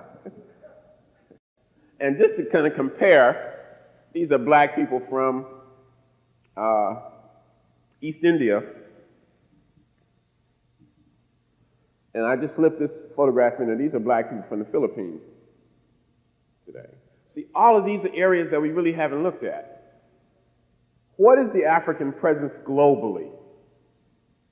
Now, you know that Black people in America have a direct connection to Africa, because most of us come over here as a result of the last phase. Black people in North, South, Central America, the Caribbean, we come directly from the continent. Black people from Europe. But Black people in Australia with straight hair, red hair, blonde hair sometimes have been there 120,000 years. Black people in Melanesia have been there 50,000 years. Black people in India and the Philippines have been there maybe 100,000 years ago. Their story has not been examined from an African. What is our relationship to them? What is their relationship to us? How do they view us? Basically, we're operating out of a veil of ignorance, and that's the worst thing in the world. Our ancestors in Kemet used to say, ignorance is evil. In America, they tell you ignorance is bliss. I'm happy to be ignorant. Don't come to me with that. I ain't hearing that. I don't want to hear it. Because brothers and sisters, as Brother Bill pointed out to me, with knowledge comes responsibility. Once you know something, you have to decide what you're going to do with it. So most of us would prefer not to know. Am I right or wrong in that regard? Now, this brother represents the third phase of black folks coming over there, and this is Malik Ambar. Now, he was born in Gondar, Ethiopia, and he was taken out of Africa about 1575 AD. He was brought to India as a slave. He was very intelligent. He was a Muslim, and many of the people, black people who converted to Islam in India, were able to gain their freedom. And they became known as the Siddis and Habshis, Siddis and Habshis. And they became the primary soldiers of the Mughal Empire. The Mughals were, you might say, the cousins to the Mongols. And the Siddis were the baddest, most ferocious, awe-inspiring soldiers in that period in Indian history. What they would do was guard the ships of Muslims going to the holy cities of Mecca and Medina. And it is said if just one of these cities was aboard the ship, no pirate would come anywhere close to that ship. They could field up to 50,000 of these black men in battle. And they were the dominant military force in Western India until the 19th century. Malik Ambar became a king in the West Indian state of Gujarat. He sent an African ambassador to the court of Persia. He built a post office. He built a mosque. He put poets and scholars and historians on pension. He patronized learning. He built all of his monuments and he built all of his statues out of black stone. Strong racial consciousness. His name is Malik Ambar. Now, let's look at your brothers and sisters in India today and see if you recognize anybody. This is the sister who was on the cover of my brochure. There's a much bigger picture of her in the book. And these are black folks from South India. These are people called Dravidians. The Dravidians were the builders of Indian civilization. And they had that civilization in effect until about 1000 BC. I told you about all the wonderful things they had in their civilization. Hot and cold running water, trash chutes, multiple-storied houses. And then white people came. And then the white man came. And combined with earthquakes and overpopulations, those crackers were the final factors in destroying that civilization. But and these white folks were wild and nomadic. They had never seen a city, knew nothing of settled life, but they were attracted to the wealth of black folks in northern India. And over a period of about 1,000 years, in spite of fierce resistance, they ran those black folks over. And they developed a social order that they called Varna. And the word Varna means color. And this is the way it went. You have 4 components of this system, which we call the caste system. And caste determines everything: where you eat, where you sleep, your occupation, who you marry, everything. And you are born into a caste. Can't do nothing about it. Now, this is the way it developed, and this is the oldest European document on earth. And this is called the Rig Veda. And the term Veda is a Sanskrit word that supposedly means knowledge. And there are 4 Vedas, of which the Rig is the most important. Y'all still with me? I want you to hear what I'm going to tell you now, because this is very important. This is white supremacy over there. I used to think that racism came as a result of the slave trade, of the need of Europeans to justify their inhumane treatment of black folks. But you find that wherever white people and black people have come in contact with each other in history, I don't care where it is. It could be Iceland. It could be Antarctica. I haven't found any exceptions. White people have been aggressive. They've come to kill us. And that practice still is with us today. You can study white folks 5,000 years ago and find basically the same characteristics that you find in 1996. History is very important. Ain't nothing new. Now, what they did, they write this book and they say that there are 4 parts of God's body. And the first part was called the Brahmins. They call God Brahma. And from Brahma's mouth issued the first part, and that part was called the Brahmins. And they were supposed to be the poets and priests in society. They formed an aristocracy, kind of an elite. And They were all identified with a different color. Now, the Brahmins were identified with the color white. And then next in the anatomy is a group called the Kshatriyas. They're identified with the color red, and they came forth from the shoulders of God. And they were the military aristocracy. And beneath them is a group called the Vaishya, who came forth from the thighs of God. And they were identified with the color yellow. And they were supposed to be the farmers and merchants. And beneath them were the Shudras, Shudras, who supposedly came from the feet of God. And they were to work for all the other castes, all the other groups. They were identified with the color black. And beneath them is a group called the outcasts or the untouchables. And that means that the touch of these black people was considered contaminating or polluting to all the other members of the society. Their very touch, sometimes the sound of their voices, sometimes their shadows, sometimes their very sight, so that they were not allowed to interact with the overall white community. This is going on in India today. Some parts of India today, most parts of India today, black people cannot use umbrellas, wear new clothes, ride bicycles, brothers and sisters, or even to hold up their heads while walking down the street. Until the 1920s, in major portions of India, for example, you have a major city called Pune.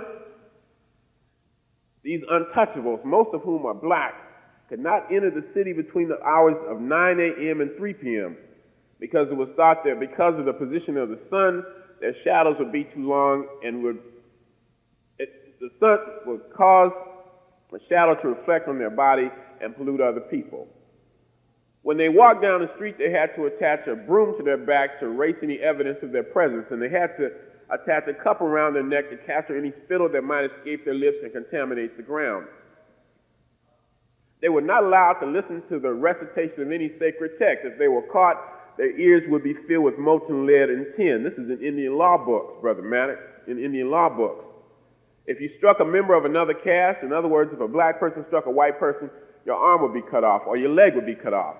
If you had sex with a member of another caste, you'd be castrated. You could not own any property except the property that belonged to the dead. And much of this still goes on in India today. Now, this beautiful black woman right here is an untouchable, and she's from South India. Now, this brother is a Brahmin. You do have some black folks, some Uncle Thomases, who have managed somehow, that's what I heard about Clarence Thomas, they call him Uncle Thomas. They don't use the word Uncle Tom anymore because I recently found out that Uncle Tom was a revolutionary brother. Uncle Tom worked for the Underground Railroad. So we need to examine everything. Can't take these cast-off terms. Even in terms of the slave experience, which I don't deal with too much anymore, that needs to be re-examined. You know that black folks, for example, in 1859 in Florida, under the name of the Seminoles, black people, Native Americans, had 2/3 of the United States Army and Navy employed in Florida fighting these black people. There were more than 250 major slave insurrections. Do you know it was a black woman named Mary Ellen Pleasant who financed John Brown's raid on Harper's Ferry? Gave John Brown $30,000 in 1859. Now, 30 grand is a lot of money even today. I'd love to have 30 grand stacked away, right? In 1859, it was a huge amount of money, and yet that's an untold story. Now, so you do have some black people that managed to worm their way into the aristocracy. A reason a lot of us also don't recognize these folks as black is because of the straight hair. But you have black folks with naturally straight hair all over the world. You have black folks, I found them in Nubia, without any racial intermingling. Another thing about India, India is a racist society even today. David Duke, the white supremacist from Louisiana, said he got his major concepts about race when he went to India.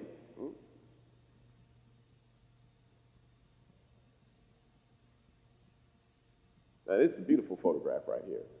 This is what you call a tribal person. These people have the status of untouchables, but they have maintained their tribal identity.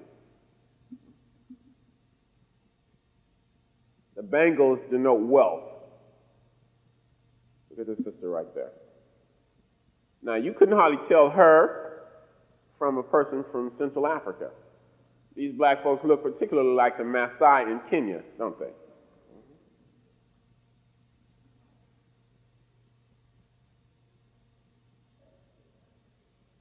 Look. Now, this looks just like my biological sister in Los Angeles. Right?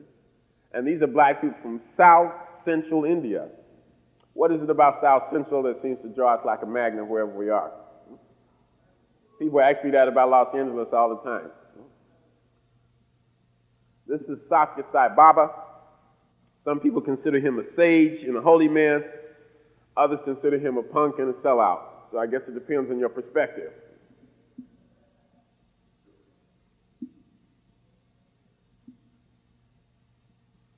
Now, this is a marriage couple right here, a bride and a groom.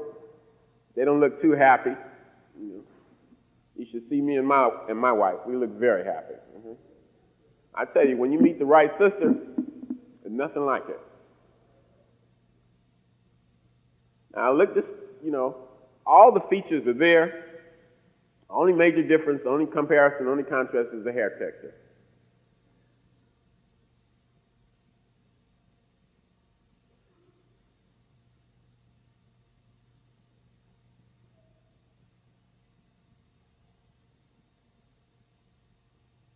Why are you so quiet out there?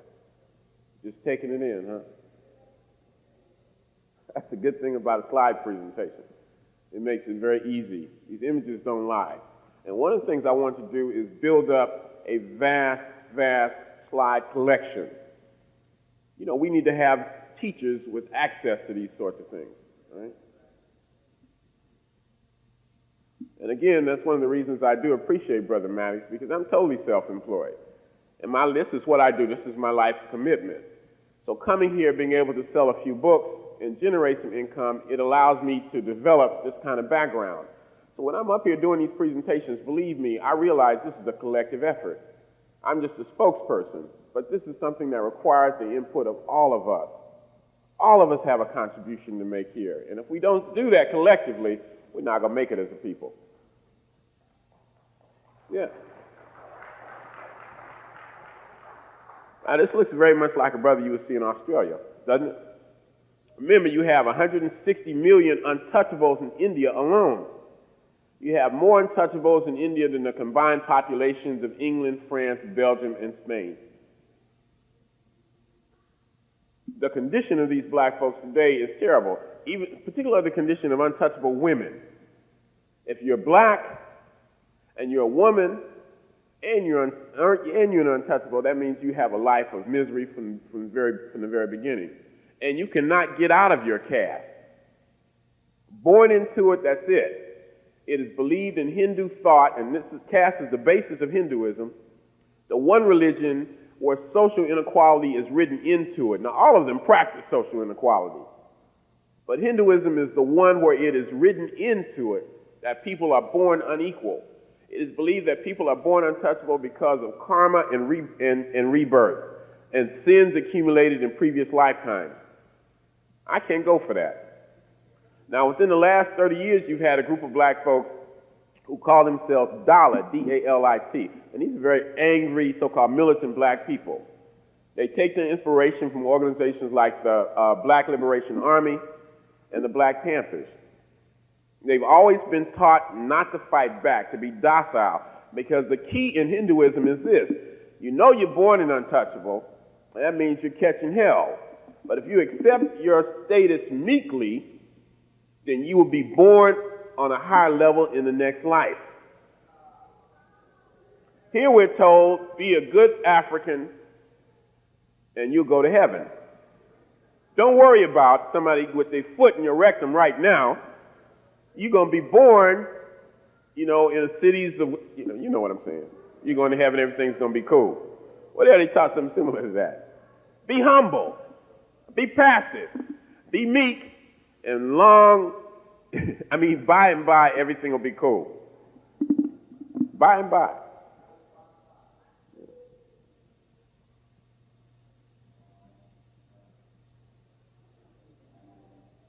Now, that's my favorite one right there. What's the biggest street that black people frequent in Brooklyn? What's the street black people deal with here? Fulton Avenue? This is the person you would see on Fulton Avenue? No, I see him on my street all the time. I live near Crenshaw in Los Angeles. Looks like some people right here in the room today. And these people are very interested in us. They want to identify with us. Sometimes I think we are not aware of the impact that we have on black people around the world and the responsibility that goes with that.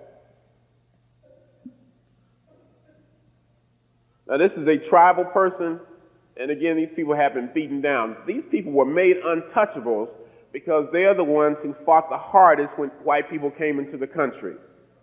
They never surrendered. And as a result of that, when they were finally defeated, they were made examples of. And they remain untouchables even to this day. One of the reasons I believe that this is the most cold-blooded form of oppression in the world, too, is because it has been going on for so long. When the slave master has been truly successful, it is when he has been able to convince the slave that slavery is his natural state of affairs. He's done a good job with us over here. Because I believe, maybe I'm wrong, I hope I'm wrong, but I don't think I am, that the masses of our people have come to accept oppression. They've come to accept white supremacy as if that's normal. And when you come to them with something else, they look at you, are you crazy? And somebody said when the master freed the slaves, some of them never left the plantation because they were comfortable with it. Well, in India, it's even worse. All over India, I would ask people, I said, do you really believe these things, that you are born filth and feces? And it seems you could see the look in their eyes, yes. Well, the indoctrination has been so severe that the cracker don't have to worry anymore. Yes, sir, brother.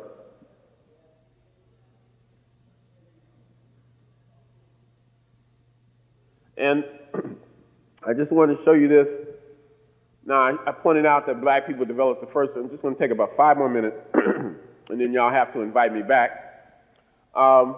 This right here, I pointed out that black people developed the first civilization in India. And this is what we have been reduced to in India today. And these are tribal people, but I'm very proud of them because they've managed to maintain their integrity and their belief systems in spite of everything. The people I'm most proud about in the Western Hemisphere are the Maroons. You know, the Maroons, like those black folks who set up the Republic of Palmares in Brazil, were black people who never accepted slavery, no matter what they had to endure.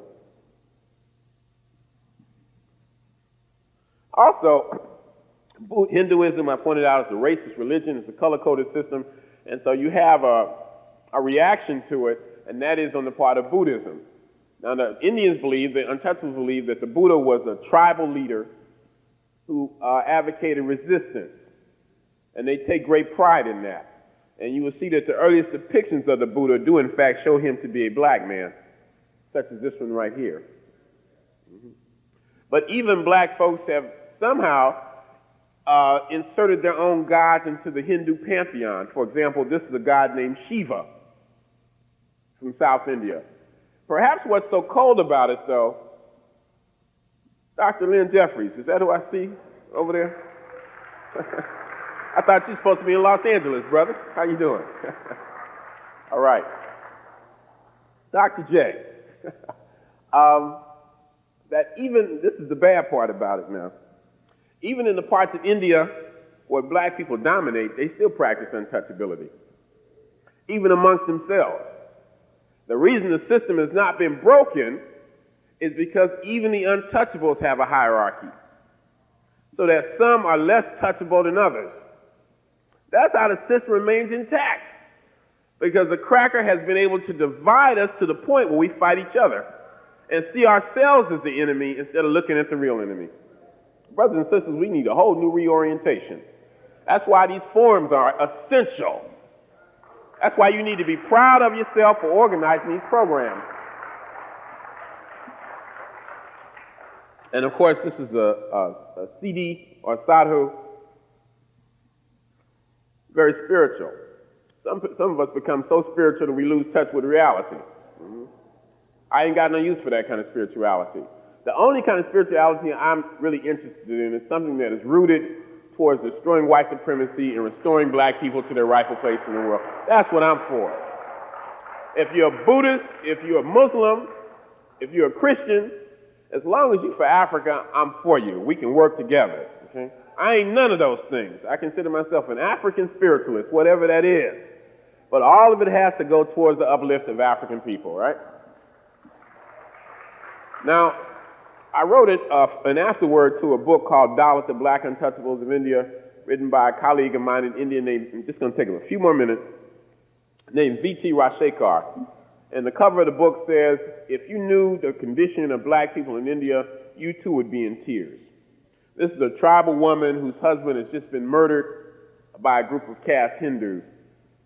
And the real culprit, according to most of the black folks in India, the one individual they can point to, the Adolf Hitler of black people in South India, is this, well, these are some atrocities. Let me show you this man. Is this fellow right here. Who knows who that is? Mohandas Karamchand Gandhi. Notice I didn't call him Mahatma. The name Mahatma means great soul, and he is anything but that. I can call him a lot of things, but certain words are not appropriate in certain audiences. Gandhi was born in India. He went to England. He became a barrister. He became a lawyer. And then he went not back to India. He went to South Africa. And while he was in South Africa, he became a virulent racist. Very anti-black. He referred to black people as niggers and Kafirs. But not only that, let's talk about the myth of the Mahatma. First of all, he was not a man of nonviolence. In fact, here he is in a South African military uniform. He fought actively against black people on 2 occasions. He fought with the Boers against the Zulus to seize possession of the land. Gandhi's struggle in South Africa was to see to it that Indians were not reduced to the same status as black people. Now, you didn't know that, did you? I wonder if Martin Luther King knew that.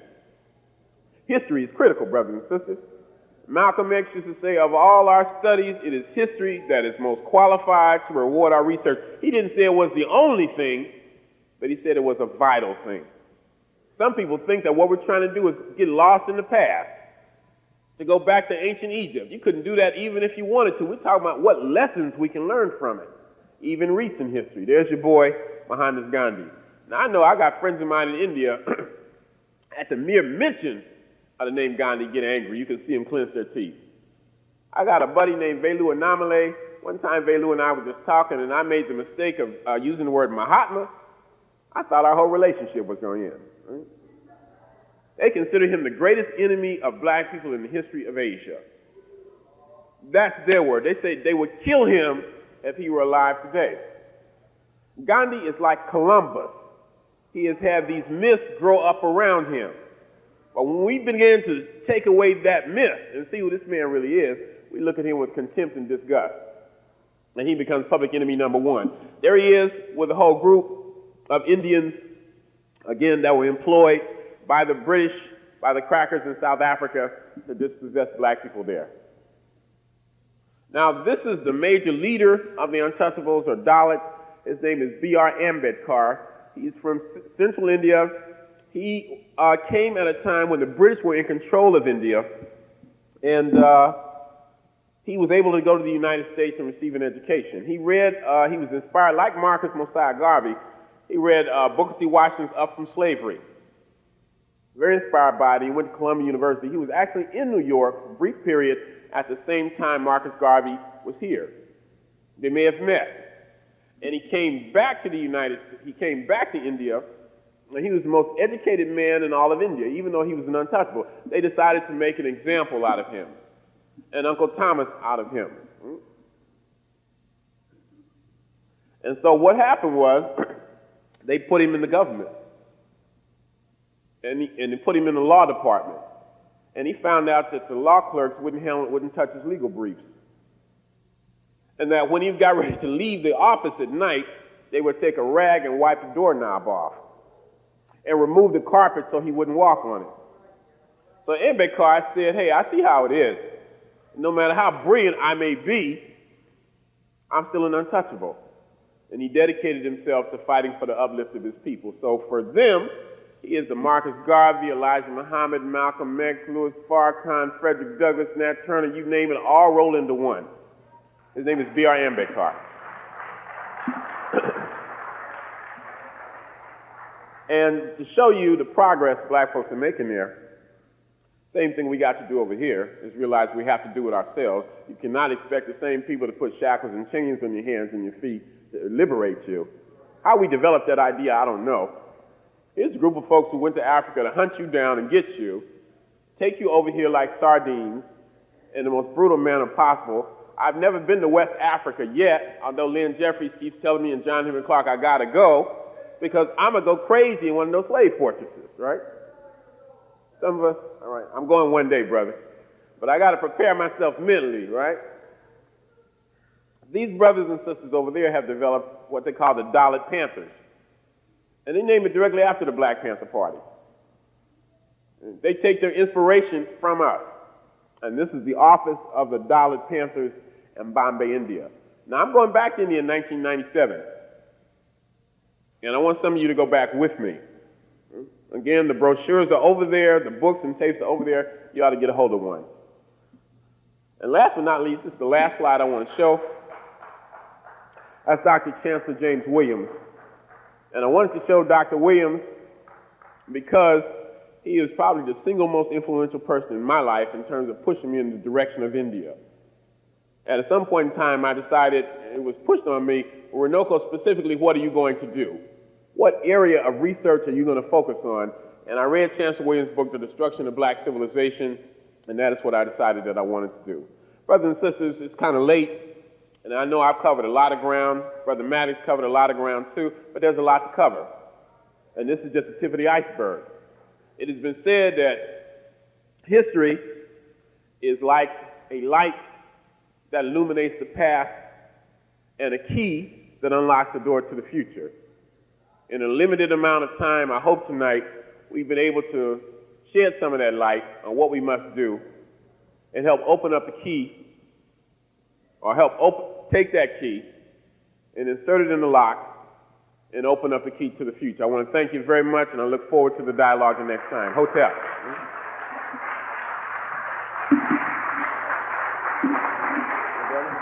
All right, brother. Thank you, man. All right. Brother Runoko Rashidi. Brother Runoko Rashidi. I've been asked to speak. My name is Runoko Rashidi, and I've been asked to speak on a variety of issues related to the African presence in Asia, Australia, and the islands of the Pacific, and I'm delighted to do that.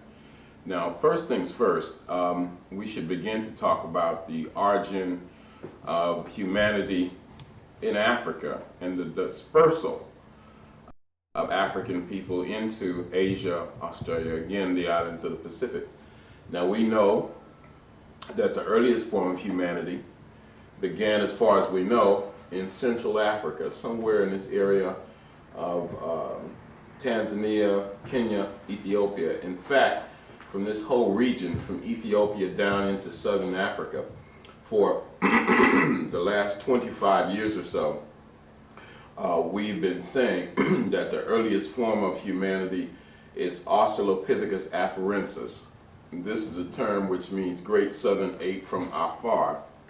And this area, afar, embraces, as I understand it, western Ethiopia.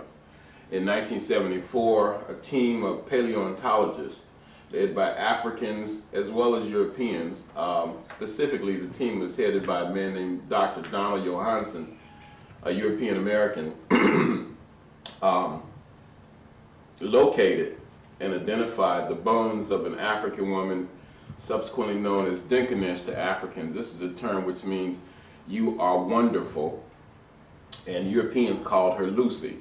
Now, these bones were found actually by an African, but of course it was the European American who got the credit for the find. These bones again were found in western Ethiopia, excuse me, in the Afar region, A-F-A-R, And they were, I think, through the use of potassium argon dating techniques, found to be about 3.4 million years old. And for virtually the last quarter century, they were identified as our earliest archaic or proto-human remains. Now, I was in Australia, and I'll talk about that some in a moment, last year, November and December of 1998, and while I was there, another set of bones, slightly older, were found in South Africa. Now, Denkanesh represents the remains of an African woman. The bones found in South Africa represent the remains of an African man. And these are the oldest relatively complete proto-human fossils that have yet been identified. Denkanesh, about 3.4 million years old, and the bones in South Africa, about 3.5 million years old.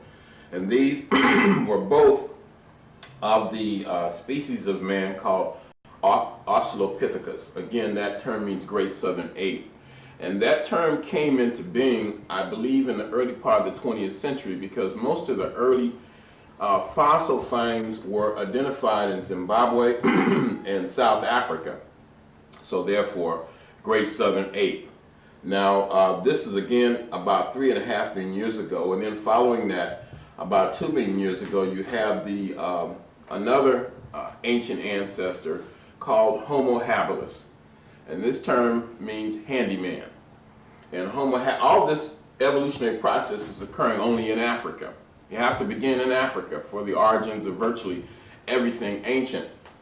So Homo habilis is important. Homo habilis distinguished himself from the Australopithecines because he stands upright, he has a large brain, but the major difference is in advance in technology. He's able to effectively manipulate the environment. He makes tools, and this is a very important distinction.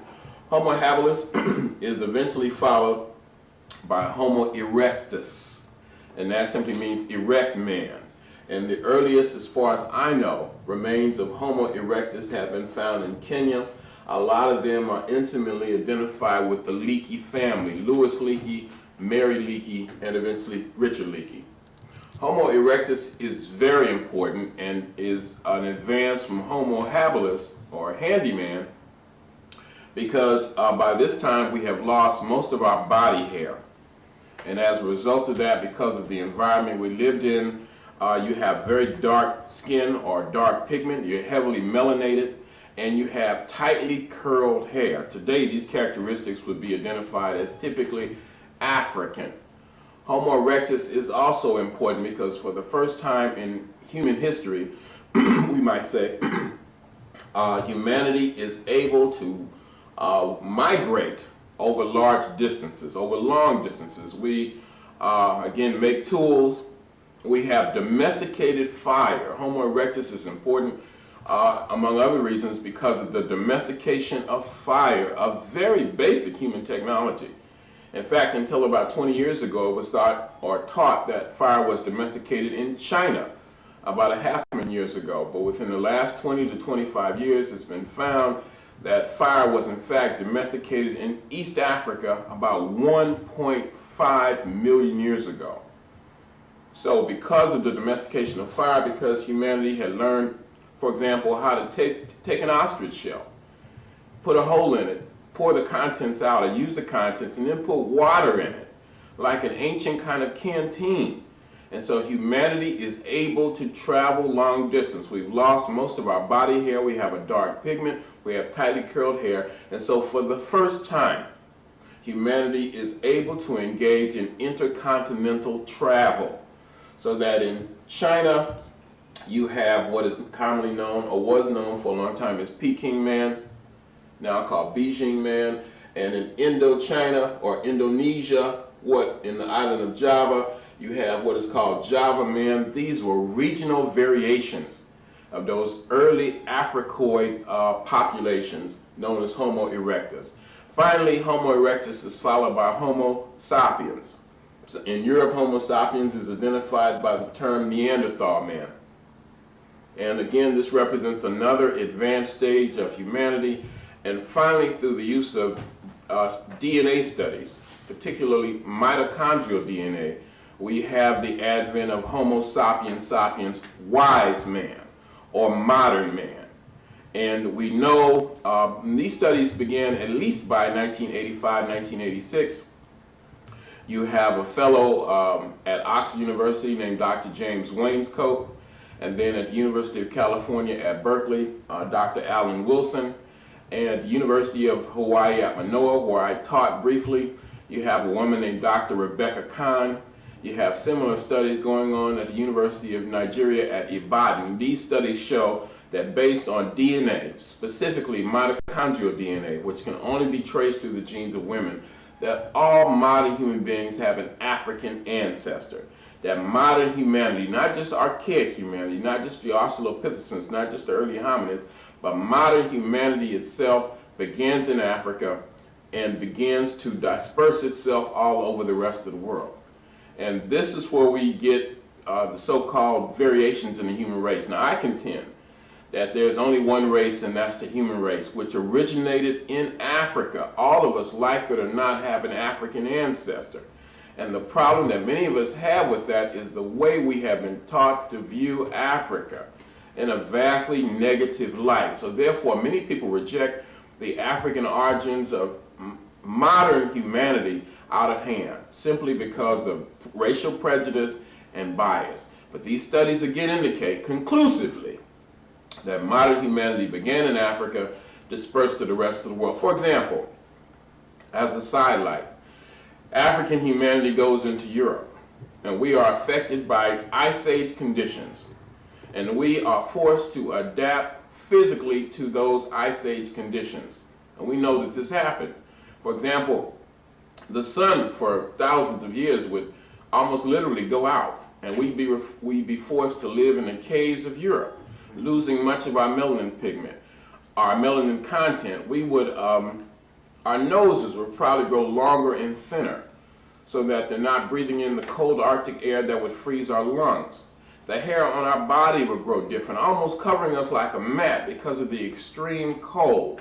And so these things lead to the variations, I believe, in the human race. And of course, Dr. Charles Finch and Sheikh Anta Diop, among others, have done a very good job with that. Now, speaking of Asia, you probably have a similar phenomenon that takes place here. In northern China, for example, you have another adaptation to physical environment, and this leads to what is commonly called the epicanthic fold over the eye. Diop, for example, postulated that because of the way the wind blows in the areas of Mongolia and northern China, that we would have a physical adaptation so that the sand or what have you is not blowing directly in our faces. Diop also postulated that it was a group of ancient Africans interbreeding with a group of people coming out of Europe that led to the Mongol or Mongolian in the first place. The epicanthic fold is called, in its more crude form, slanted eyes. But these are terms that are outmoded, that are racist, and we try to avoid that. Now, I always contend that to understand the role of African people in world history, there are three phases that must be looked at. Number one, that humanity began in Africa. Number two, the role that African people have played in the development of classical civilizations, and we will look at that in Asia. And number three, the enslavement process. Now, before we deal with the latter two phases, let's continue with the first and point out the remains of those original African or certainly Africoid populations in Asia. For example, or not just Asia, but Australian islands of the Pacific as well. For example, again, based on my recent travels, and I've been blessed to travel virtually all over the world in the last 2 years or so, in Australia, I was able to interview many brothers and sisters, and I would make these points about humanity beginning in Africa based on studies of DNA. And they would listen politely and not say a word. And then later that night, in a more social atmosphere, they would come to me and say, Brother Runoko, we like you. And we find what you're saying to be very interesting. However, we don't agree with it. We believe that humanity began in Australia, that African people didn't come from Africa, that African people came from Australia, that we believe Australia is the center of the universe, and that this whole area here was a gigantic landmass that connected Australia with Africa, and that African people came from here and ultimately migrated into Africa. In fact, as a side note, it might be interesting to say from their perspective that they believe that all humanity has an ancient Australian ancestry. They say, for example, that we have all the features common to humanity, that we have straight hair, and the Europeans and Asians have straight hair, that we have black skin, and that African people and Pacific Islanders have black skin. So therefore, it's logical for them to assume that humanity began in Australia. The people I'm talking about are traditionally known as Australian Aborigines. And this is a term which many of them find offensive. They don't mind being called Aboriginal, but the word Aborigine to them is kind of like the word Negro is for us. It has a negative connotation. They say that they have lived in Australia for 120,000 years. In fact, many of them told me that they believe that they were in the Garden of Eden with Adam and Eve, and that Adam and Eve got kicked out and they didn't.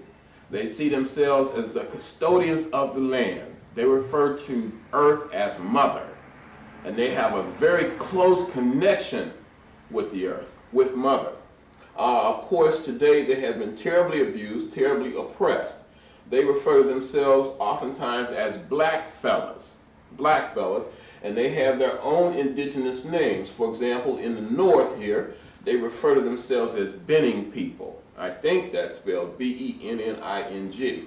And then in this area in Queensland, they're called Kooris, K-O-O-R-I. South of Queensland and New South Wales, they refer to themselves as Muri, M-U-R-R-I. In other parts of the country, they are known as Noongar, etc. The black people of Australia, the original inhabitants of that land, today have been terribly oppressed. And perhaps we're getting ahead of the story, I'm not sure, but we know that Europeans came there in large numbers, British or English convicts mostly, in the late 18th century. Today, black people in Australia are only 1.6% of the total population. And yet in many parts of Australia, perhaps the whole of Australia, black people make up 70%, black men make up 70% of the prison population. Black women, 50% of the prison population. In many Aboriginal communities, the unemployment statistics range into the percentages of 90 to 100%. Imagine that. 90 to 100% of the people totally employed, which means they're totally at the mercy of Europeans. They are not allowed to live off the land in the traditional Aboriginal manner, and they are totally on the dole. Until 1967, black people in Australia were not considered human beings, they were not counted in the national census. They were like sheep and cattle. In fact, they were identified as flora and fauna. They were used for nuclear experiments. Nuclear devices were detonated on Aboriginal land to see the effect that it would have on human beings. And these are the brothers and sisters that I was among for 3 weeks. The average life expectancy for black men in Australia is 45 years.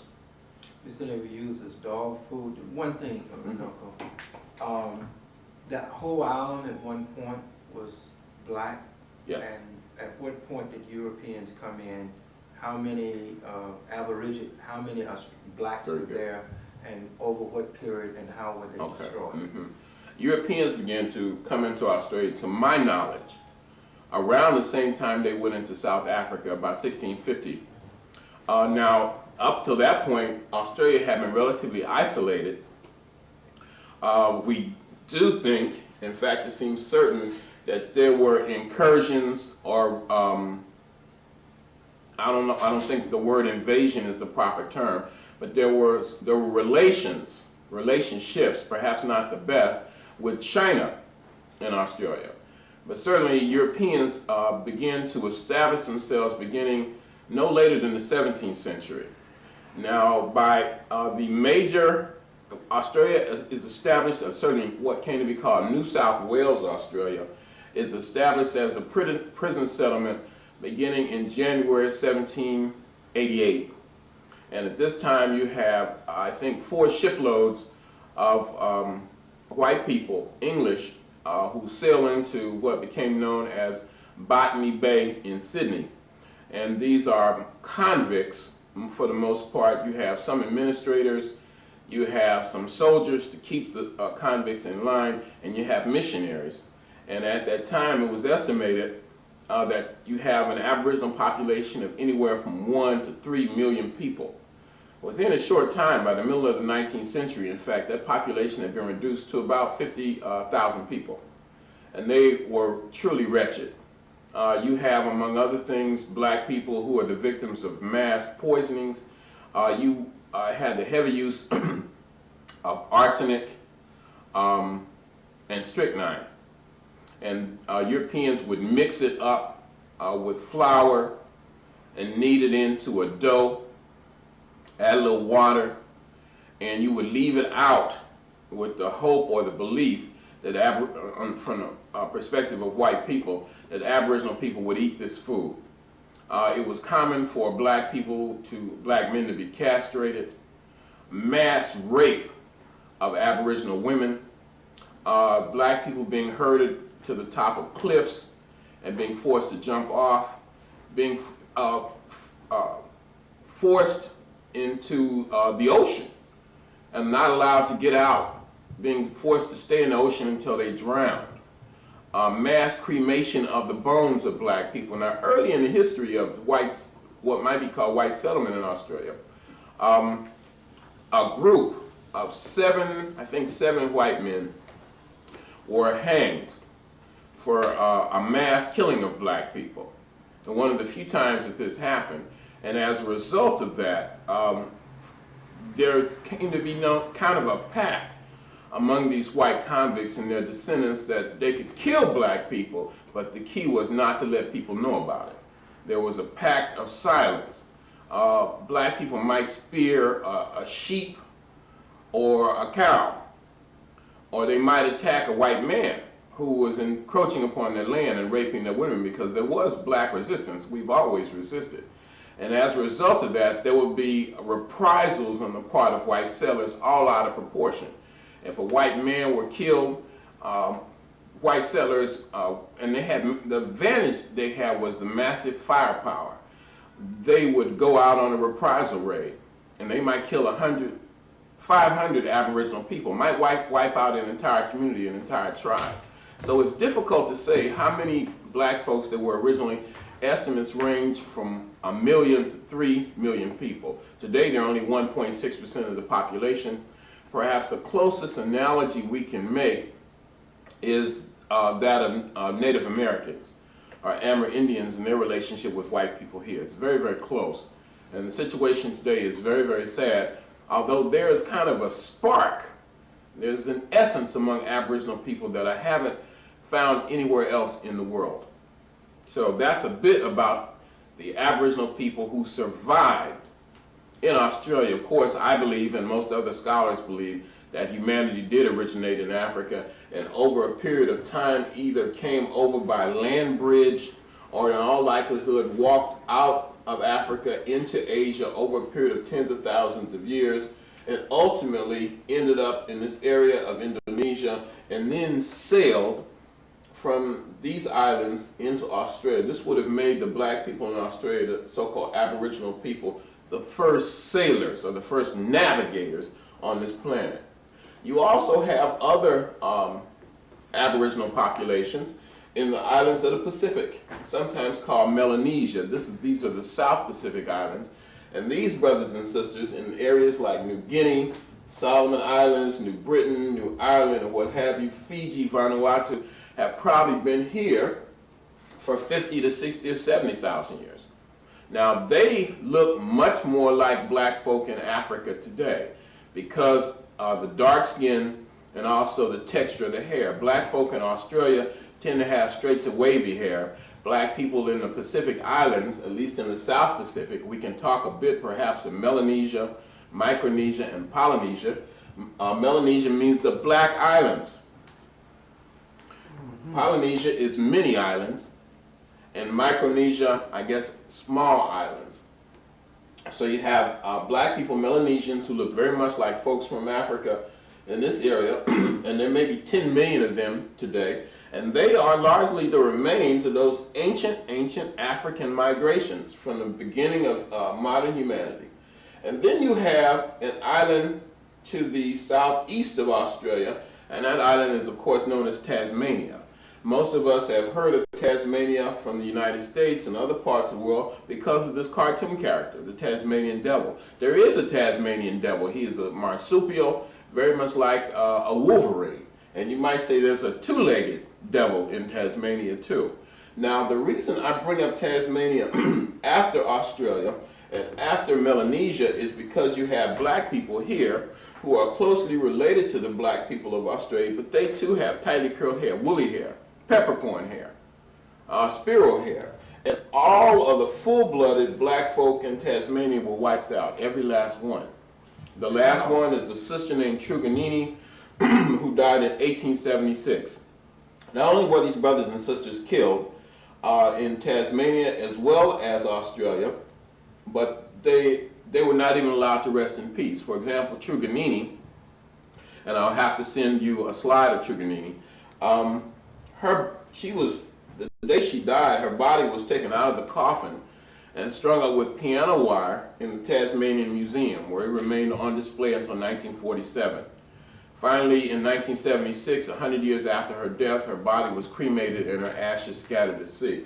Now, these brothers and sisters, if anything, had an even harsher fate than the black people of Australia. They were roasted alive, women sold into sexual slavery. I'll tell you one story, and this was confirmed to me in Australia, and this will sum up Australia and the suffering of our brothers and sisters there.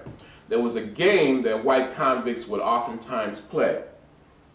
And I read this in a book, and I was told this by the indigenous people of Australia, that it was common for a group of white convicts in the bush or in the outback to capture a black family. And for sport, sometimes they would hunt them like animals.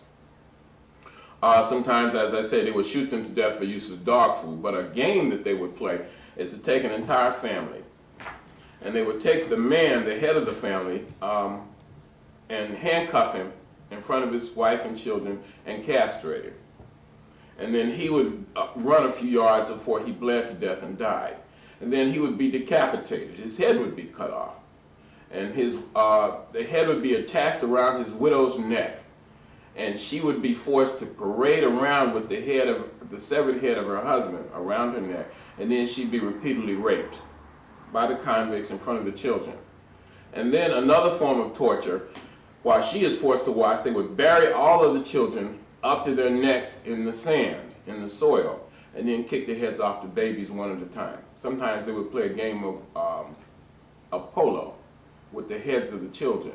Now these are the type of people that meted out massacre to Australian Aboriginal people. In fact, I've just completed 2 books. One is called Blood on the Wadi, Massacres and Maltreatment of Aboriginal Australians since 1788. I mean, from the year Europeans, white folks, British landed in Australia, they began to massacre our people. Because of the massive firepower and ruthlessness, they were able to defeat our people in battle. And then another book is called Race Relations in Colonial Queensland. Queensland is in the north. It was referred by brothers and sisters in Queensland as KKK country, Ku Klux Klan country. And it's interesting that when the ANC came to power in South Africa, a lot of the white folks, the Afrikaners, the Boers in South Africa, relocated to Queensland. The book I'm reading, and because I'm working on a book on Australia, is called Race Relations in Colonial Queensland, a Policy of Exclusion, Exploitation, and Extermination. And these books are extremely painful, and it's very difficult to read them. But as painful as they are to read, as painful as they are to study, it is a story that must be told. And it's not nearly as painful for me to read it as it is as the pain meted out to the brothers and sisters there. And the massacres and maltreatment of Aboriginal people occurred all over Australia, and these massacres occurred well into the 1920s, and they have been effectively documented. So all the full-blooded black folk in Tasmania were wiped out. In Tasmania in 1803, it was established as another British prison settlement. And then again, you have black folks all over the Pacific Islands, including Melanesia. Now to the north is Micronesia, and I've had an opportunity to interact with black people in Micronesia, particularly on the island of Palau. And there are black folks that look just like Africans in the United States, so-called African Americans. And then to the west, of course, you have Polynesia. And I've had a chance to go to Hawaii several times. You have black people throughout the Hawaiian Islands. In fact, the people are so physically black that a group of American racists, white folks from the United States, went there in the 19th century. And they were so struck by the physical appearance of the Hawaiians that they came up with a song entitled, "You might call them Hawaiians, but they look like niggers to me." They refer to the black children in Hawaii are referred to as pickaninnies. And they are physically black, physically Africoid, many of them black skin and straight hair. Diop says that the late great Dr. Sheikh Anta Diop from Senegal, that there were two well-defined black races. And we may not agree with that terminology today, but this is taken from his book, The African Origins of Civilization, Myth or Reality, originally published in France in 1954. So the terminology is probably a bit different then. He says there are two well-defined black races. One with black skin and woolly hair, the other with black skin and straight hair. Now let's return to Asia and look at some of those black people with straight hair. So the place we would have to look more than anywhere else is India. India has approximately, I would say today, easily 250 million black people. India has the largest concentration of black folk in any one country on the earth. And this will surprise many people. And of course, when I use the word black and I use the word African, I'm more or less using them interchangeably. These black folks are referred to as Munda in the Northeast, sometimes Proto-Australoid, pre-Australoid, Proto-Australoid, and these are black people who look very much like Australian Aboriginal people. Aboriginal people in Australia not only have straight hair and black skin, but some of them actually even have blonde and red hair. And you have a similar phenomenon in India. Now, I had to go to India. I've had a chance to go there 3 times. I had to go to India and actually see this for myself. In the Northeast, for example, in March and April of 1998, I was in India in the state of Bihar. And I had an opportunity, a rare opportunity, one that I will never forget, to be among the tribal people. Tribal people in India are sometimes called Adivasis, Adivasis. That means original people or original man. And the government refers to them as scheduled tribes. So you have them in the Northeast, and I've ran into brothers and sisters here, a group called the Munda, M-U-N-D-A, with black skins, extremely dark, but straight hair and sometimes dark red hair. And then in the south, in the state of Kerala, among other tribal people, I've been really blessed, among other tribal people, and we'll have photographs of this. You have short black people, also with straight hair, and the women, at least some of the women that I met, have a kind of a platinum blonde hair. These represent the original populations of India, the people who came out of Africa and retreated into the forests and hills of India and maintained their original, what might be called Africoid phenotype. And we'll return to India in a moment when we deal with the civilization of the Dravidians. In Palestine or Israel, you have an ancient group of black people known as Natufians, N-A-T-U-F-I-A-N-S. And they are the ancient inhabitants of Palestine, the country that many people call Israel. In Yemen and Oman, you have ancient African people. Black people, again, with straight hair, who find themselves in very menial positions. This is in the southern portion of the Arabian. You should also keep in mind that you have black folks with straight hair right up here in Nubia, in the northern Sudan and southern Egypt. So it's not unusual to find black people, even in Africa, with straight hair. The first population in China is black or African. In fact, you find their bones in southern China. And last but not least, perhaps when we're talking about ancient ancient African populations, black folks who represent the earliest remnants of humanity in Asia, you have to talk about the people I refer to generally as the small blacks, or the diminutive Africoids. In Africa, these people would be referred to as Twa or Batwa. In specific locales in Africa, for example, Cameroon, you have a group called the Baka. And these people are known by the pejorative term in Central Africa as pygmies. They are perhaps reminiscent of ancient populations. Maybe that's what the earliest populations look like. I'm not sure if they were similar to the black folk in Australia, slightly larger bodily proportions with straight hair, or they were the real short black folk from Central Africa with tightly curled hair. I suspect that the little brothers, those diminutive Africoids, came first, and the people who might be called Afro or African Australoid came after them.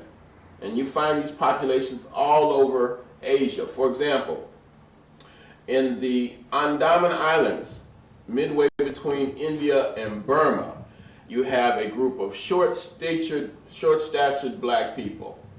In China, you have the historical recollections of a group called black dwarfs. In Taiwan, you have a group known as little black men, who just became extinct about 150 years ago. You have in Japan a group referred to as little red man that supposedly was there before everybody else came, before even the group called the Ainu came. The Ainu, in fact, are supposed to have exterminated a race of people who lived in holes in the ground, short black people. So, and even in Southeast Asia, in places like northern Malaysia and southern Thailand. I'll be going to Thailand in about 2 months. I was there a few months ago, but I wasn't able to go to this part of it. You have short-statured black populations. Perhaps even the Tasmanians themselves may be a fusion between the diminutive Africoids, pygmy-like blacks, and the larger black folks that we identify with Australia. Now that, I think, provides us with a pretty good overview of the most ancient populations in Asia, Australia, and the islands of the Pacific. Unquestionably African in origin, and I would say African even today. What needs to be looked at more is, I think, spiritual components and cultural components, specifically from an African perspective. I'm not aware of any African anthropologists or archaeologists who have done that kind of work. Perhaps through viewing this TV program, people will be inspired to do that, because the brothers and sisters in this part of the world, as we sum up, seem to be crying out to African populations, particularly African Americans, to come there and work with them. They told me over and over again that white anthropologists have come to Australia, have made money writing books, have gotten their PhDs from anthropological studies, and most of them are distortions of the truth. Now, having done that, let us now look at the role of African people in classical Asian civilizations. The first civilization in Asia, and when I talk about civilization, I'm talking about something essentially with 4 component parts. These parts being agricultural science, number 1, number 2, and this doesn't necessarily go in this order, but these are the 4 parts that I identify as a working definition of classical civilizations. Number 1, agricultural science. Number 2, urbanization. We have people living in cities, towns, and villages. Number 3, the use of advanced writing systems or scripts, whether it be called the Medu Neter or hieroglyphics, or in Western Asia, cuneiform. And number 4, metallurgy, the use of metal weapons and tools. Of course, when we find this initially, we find it in the Nile Valley in Africa. But civilization spreads. In fact, we might say that history is the movements of people. And the first civilization that I have identified, the oldest one, is based in the river valley of the Tigris-Euphrates, and that, of course, begins at the base of the Persian Gulf here, just north of Kuwait, and extends into the country that today is known as Iraq. This area has also been called many other things. It was called, I believe, by the Greeks, or perhaps by the Romans, Mesopotamia, which means the land between the two rivers, the rivers being the Tigris, Euphrates. This area is sometimes called Babylon or Babylonia, sometimes it's referred to as Chaldea. But the earliest civilization that we know of began early in the 3rd millennium BC. That's about 5,000 years ago, and it's called Sumer, S-U-M-E-R. The Sumerians referred to themselves as the black-headed people. Their earliest and most exalted deity is known as Anu, A-N-U. This is a term that we find associated with thriving black populations at the dawn of history. Women seem to have played an important part. In fact, you have an early woman ruler in one of the city-states named Kubaba, who supposedly reigned for 100 years. That's spelled K-U-B-A-B-A. It's possible that you even have a matrilineal line of descent. That is to say, the line of descent in terms of rulership is traced through the female side of the family. You have people again referred to as the black-headed people. So all these things are indications that at least by the beginning of the 3rd millennium BC, that the governing elite of Mesopotamia of Iraq was composed of black folk. Next to Iraq, because each one of these could be a lecture or television show in and of itself, but I'll just give a brief overview. You have Iran. Before it was called Iran, it was known as Persia. And before it was called Persia, at least a section of it was known as Elam, E-L-A-M. This is a term, this is a nation that is even mentioned in the Bible, the book of Genesis. And these were clearly black folk with tightly curled hair. And one of the things that we can point to as evidence of that is the ancient art. I have been in France, I've been in Paris, I plan to go back in October just to spend a week or so in the museums of Paris. And you have a series of portraits of people called the Immortals. The Immortals were elements of the bodyguard of the Persian emperors and Persian shahs. They show black people. You have a man named Marcel de la Foix, a French archaeologist, because this area was dominated by the French, who did serious work on the subject in the 19th century. He came to the conclusion that the earliest descendants were black. You have other 19th century writers like Henry and George Rawlinson. They all concluded they were African, they were black, and they were part of what might be called a Hamitic or Cushite or Ethiopian populations.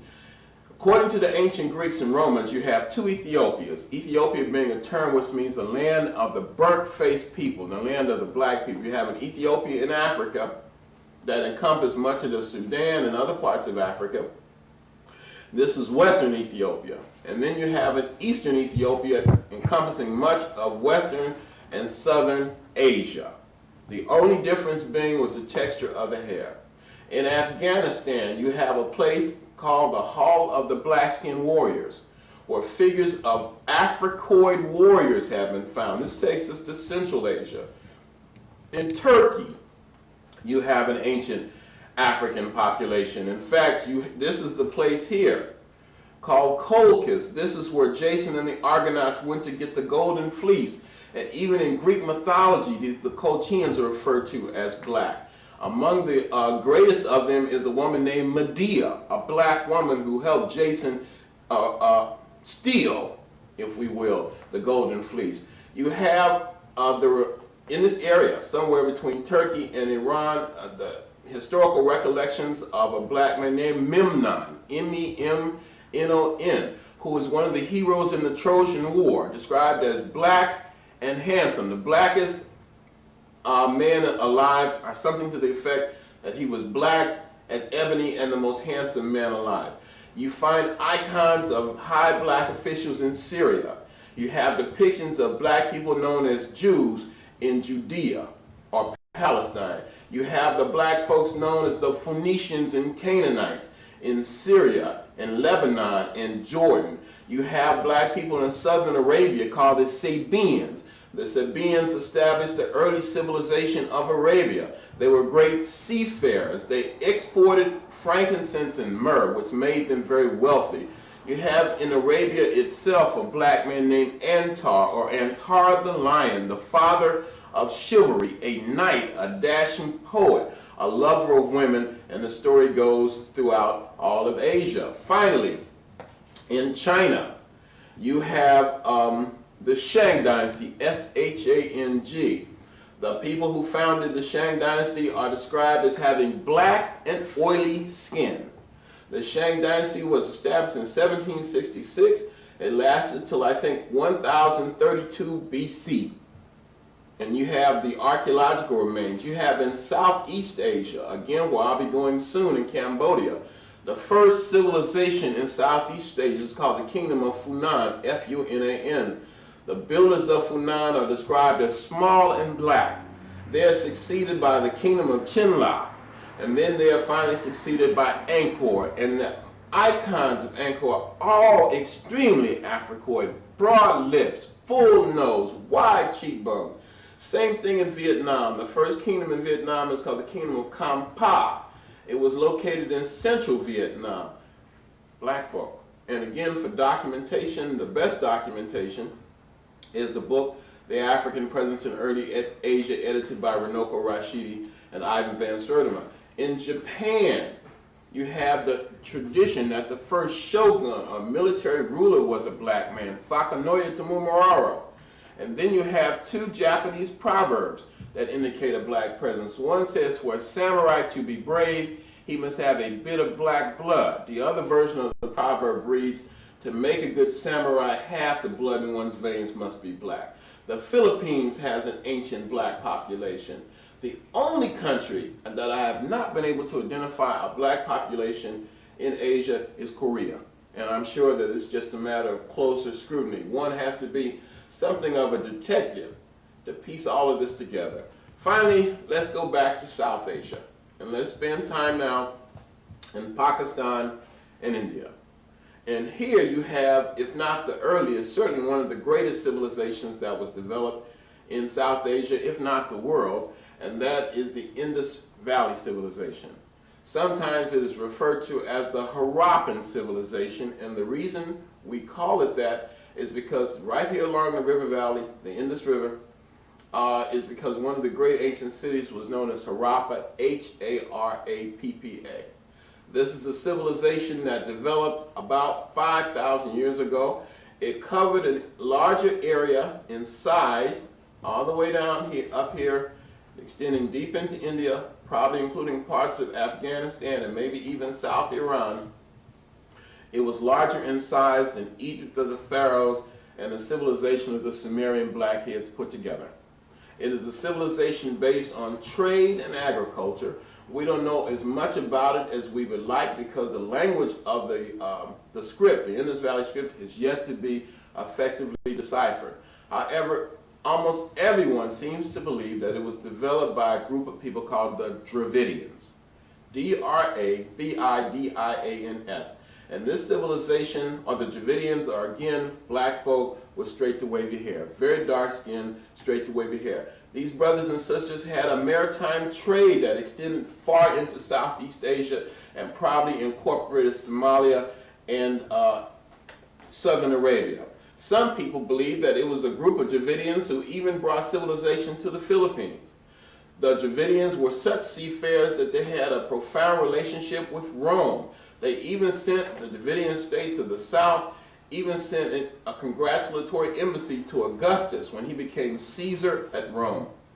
This was the basis of the Indus Valley civilization. Here, black folks domesticated cotton. They domesticated the chicken. They invented the windmill. They had a game similar to chess. They had a game similar to dice. They had a system, a hydraulic system, a sewage system, characterized by hot and cold running water, flushing toilets. Just remarkably advanced 5,000 years ago. Eventually, the Dravidians filter into northern India, and today they are concentrated largely in southern India. In fact, there are 4 Dravidian states, those states being Andhra Pradesh here. I've had a chance to visit each one of these states. Andhra Pradesh, Karnataka, Tamil Nadu, and Kerala.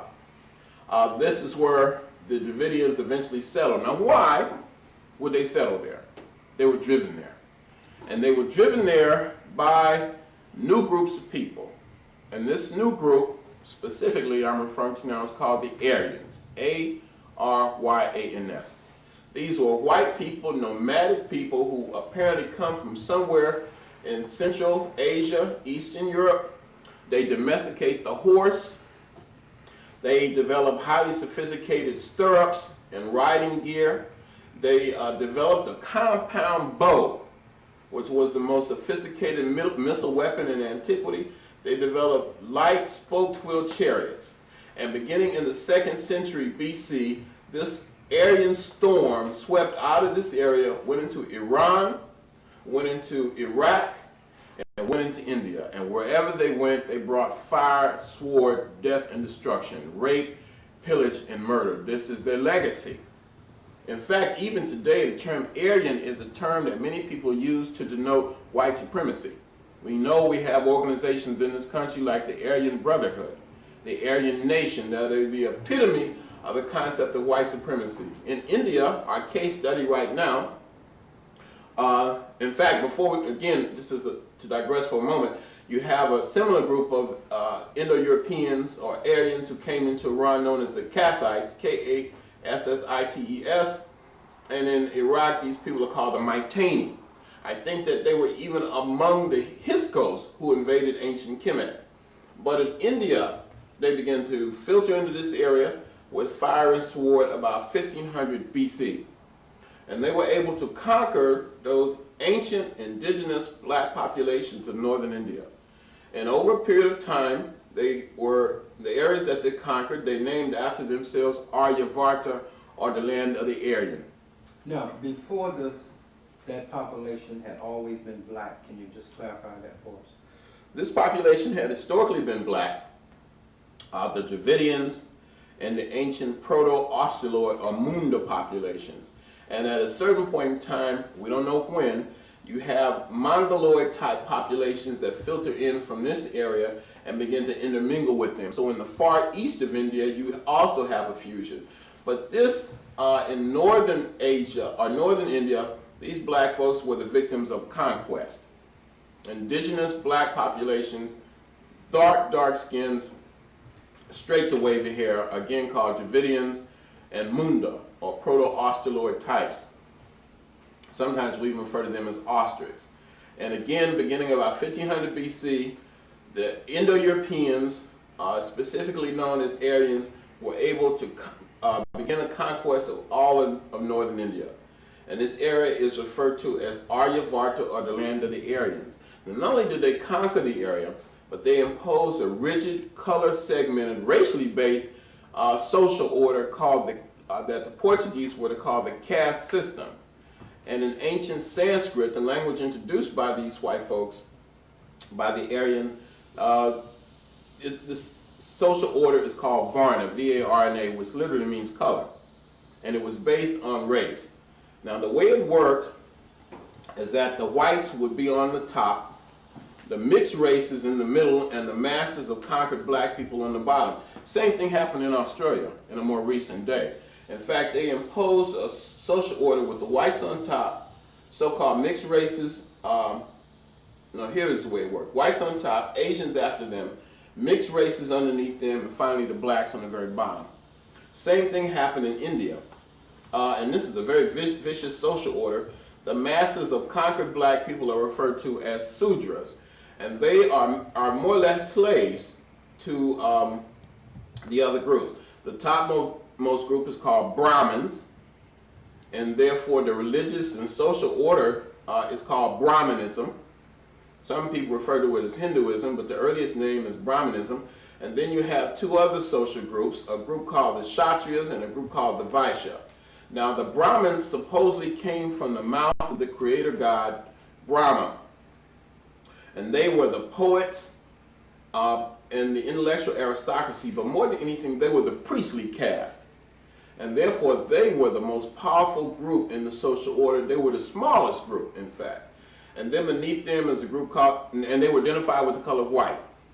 And then beneath them is a group called the Kshatriyas, identified with the color red. supposedly springing from the shoulders or biceps of Brahma. They were the soldiers and administrators. Beneath them is a group called the Vaishya, identified with the color yellow, who supposedly sprang from the thighs of God. And then, according to this account, and this is found in the earliest Hindu texts, including the Rig Veda, you have the Sudras, S-U-D-R-A-S, the masses of conquered black folk, and they were to be slaves to the upper three castes, or upper three social categories. And beneath all of them were the outcasts, commonly called untouchables. Today, these brothers and sisters, because most of them are black, are referred to as the Dalit, D-A-L-I-T. The term Dalit means crushed, broken, and oppressed. And these were even slaves of the slaves. These are the most oppressed people that I have found in human history. And they were punished because apparently they were the descendants of those black folks who resisted the Indo-European invasions with the most energy. And as a result of that, they were made examples of. They were told that their very touch, that sometimes their shadows, the sound of their voices, will cause pollution or contamination, particularly to the upper caste. They could not enter a Hindu village, a Hindu town in daylight. Sometimes they couldn't go at nighttime because it was thought that their mere shadows will cause pollution. When they approached another group, they would have to beat a drum or play a musical instrument just to let people know that they were there so they could scurry away. And sad to say, this system is still largely in effect in India today. It is the most brutal system of, the most brutal social system that I am aware of on earth, and it is originally based in race. Even today, there are more untouchables or outcasts. Sometimes they are referred to in the official language as scheduled caste. More Dalits in India than the combined populations of England, France, Belgium, and Spain. Most of them are black. They are overwhelmingly Africoid, and I've had a chance to be among them on 3 different occasions, once in the 80s and twice in the last 2 years. So in a nutshell, I think that that provides something of a summary of the first 2 waves of black people. You have black people as the first people in Asia, or Africans, if you will. You have Africans who are the primary innovators of classical Asian civilization, be it in China, Japan, India, Southeast Asia, the Arabian Peninsula, Turkey, Syria, Jordan, Lebanon, Israel, Iraq, Iran, you name it, African people have been there and distinguished themselves, and this is very important. Now, the last and third wave is an involuntary migration, and that is those Africans who were enslaved. I always have to point out that slaves did not come from Africa, that African people were captured and enslaved, and there's a fundamental difference. I believe if you think, and these are in the words of Kwame Nkrumah, one of our great ancestors, if you think your history begins with slavery, then you will come to the conclusion that the best you can hope to be is a good slave. He used to also say, in terms of the dispersal of African people, and he was a primary influence on me, in terms of where African people are located and how we call ourselves different names, he used to say that just because a cat has babies in an oven, you don't call the babies biscuits. And I think that that accurately summarizes our notion of identity and who we are and where we are. Now, in terms of the enslavement of the African people, this unfortunately has to be tied with the movement of the people called the Arabs. And the Arabs themselves, as I understand it, are largely a fusion between ancient African populations and Indo-European populations in Western Asia. Sheikh Anta Diop referred to this region in Western Asia as the zone of confluence. And here I'm talking about beginning from India, extending over into far West Asia.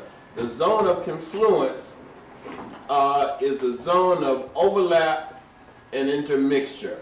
Here's the southern cradle, or African cradle in Diop's words, and here you have the northern or European cradle, but in between is a zone of confluence where African and European or Indo-European intermingle, and this produced the Semitic world.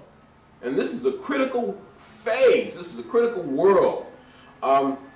because here you have elements of black and white.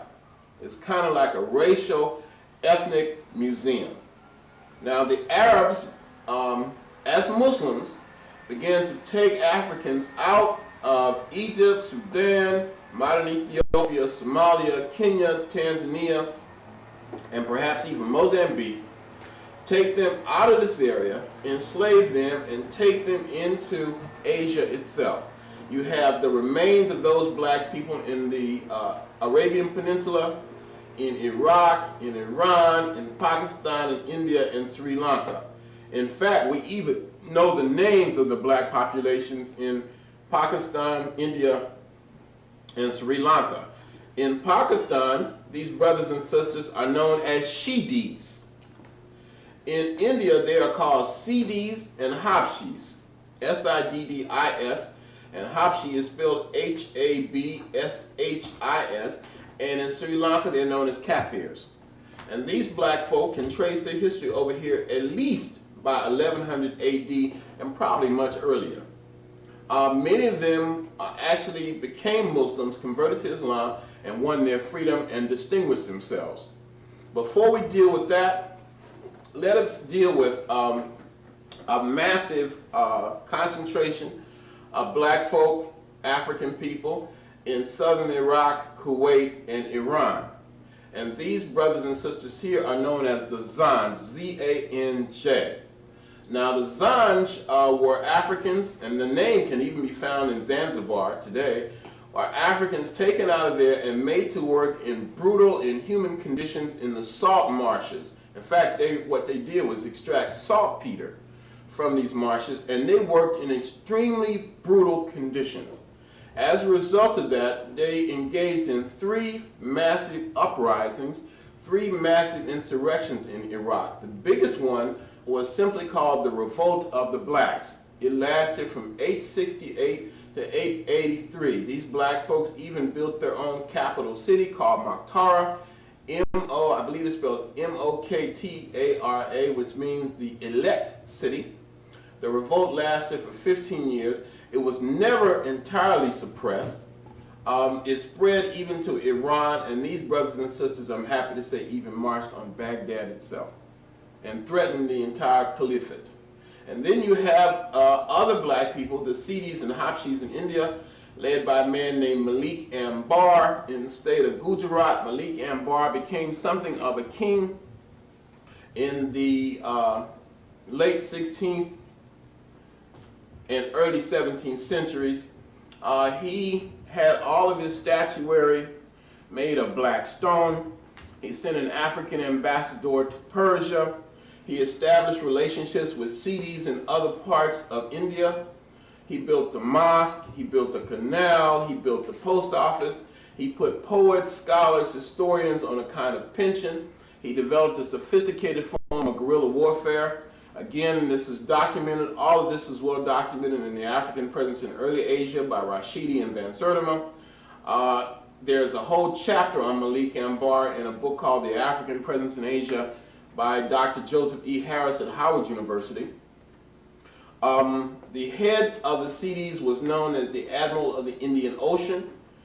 They were given a stipend by the Mughal emperors of 300,000 rupees. They formed a kind of security guard on Muslim ships going to the holy cities from India into Mecca and Medina in Arabia. It was said by no less a scholar than Ibn Battuta that if you had only one of these Siddis aboard a ship and word got out, no pirate would dare molest that ship. These Africans had a reputation as being ferocious in battle, and they dominated the shipping lanes of the Indian Ocean until the British in the 18th century. So there, in a nutshell, covers, I think, the 3 major phases that I am aware of in history. Of course, you have black people going into Asia today directly from Africa, but historically, those 3 phases cover the major areas of the African presence in Asia. One as the first Asians, the ancient populations of black people moving out of moving out of Africa into Asia, Australia, the islands of the Pacific. And then you have the role that African people played in the development of classical Asian civilizations. And finally, you have the enslavement process. The problem is, with much of our analysis, that most of us want to start with slavery and forget about or negate the first two phases. And therefore, we have a problem, because you will come to the conclusion that your history in Asia, like many people believe, like our history in America, begins with enslavement. So perhaps if there are some specific questions that I haven't covered, I could do that now. But in a nutshell, I think that summarizes the area. It has been said that history is like a watch that tells us the time of day. Dr. Clark used to say that. I would take it even a step further, that history is like a light that illuminates the past. It is a key that unlocks the door to the future. We need that light, we need that key. And this presentation is dedicated. Let me just make these last. It is said that history is a light that illuminates the past and a key that unlocks the door to the future. That's what I say. Now, this presentation has been dedicated to the lives of Dr. John Henry Clark and Dr. Kwame Ture, two people who influenced me. I'm a Pan-Africanist, and I believe in the global unity of African people. Are there any specific questions? I just want you to clarify a few things. You pointed out that the oldest civilization, as you knew it, was in the area of Mesopotamia. That's right. Are you saying that Mesopotamia is older than the Nile Valley? No. I'm glad you pointed that out. When I said, I meant to say the oldest civilization in Asia. Okay. Now, of course, a lot of people would argue us down and say that it's the oldest civilization in the world, and I think that's just based purely on racism. Because here you have a country clearly in Africa, although Egypt has been artificially removed from Africa and placed in a nebulous place called the Near East or the Middle East. But the people who began to do a lot of this work in the United States were members of the Oriental Institute at the University of Chicago. Correct. And I think that they had an imperative to argue that civilization, of course, didn't begin in Egypt, although I don't even think they believed it. James Henry Breasted, the founder of the Oriental Institute, was an Egyptologist, and I'm sure that he believed that Egypt was the first civilization, or Kemet, the Nile Valley civilization, but certainly the oldest civilization in Asia that has been documented is the civilization of the Tigris-Euphrates, called different names at different times. Now, what I believe is that civilization spreads out of Africa and it moves east. We next find it, massive civilization in the river valleys. River valleys tend to facilitate civilization because rivers allow for the use of irrigation, transportation, and communication by their very nature. So I would say first you have the Nile Valley civilization, and then the Tigris-Euphrates civilization, and then perhaps the Indus Valley civilization, and finally civilization in the river valleys of ancient China. And then the Mekong River in Southeast Asia. I think that was what you just did was important to kind of show the movement. Yes. If man is coming out of Africa, it would be only natural, almost impossible for it to have went any other way. Of course. Outside of the bring civilization as he moved. But if you could deal with that Aryan area up there for clarification in terms of a time period. You said that the Aryans, the Europeans or Caucasians coming out of the area, but at what point do they come out? How are they existing before? When are they more or less going from Neanderthal, Cro-Magnon to Homo sapiens sapiens? And did they have cultures before then? Did they have civilizations? Are there any civilizations in Europe? How do they just automatically begin to appear and sift down? Very good.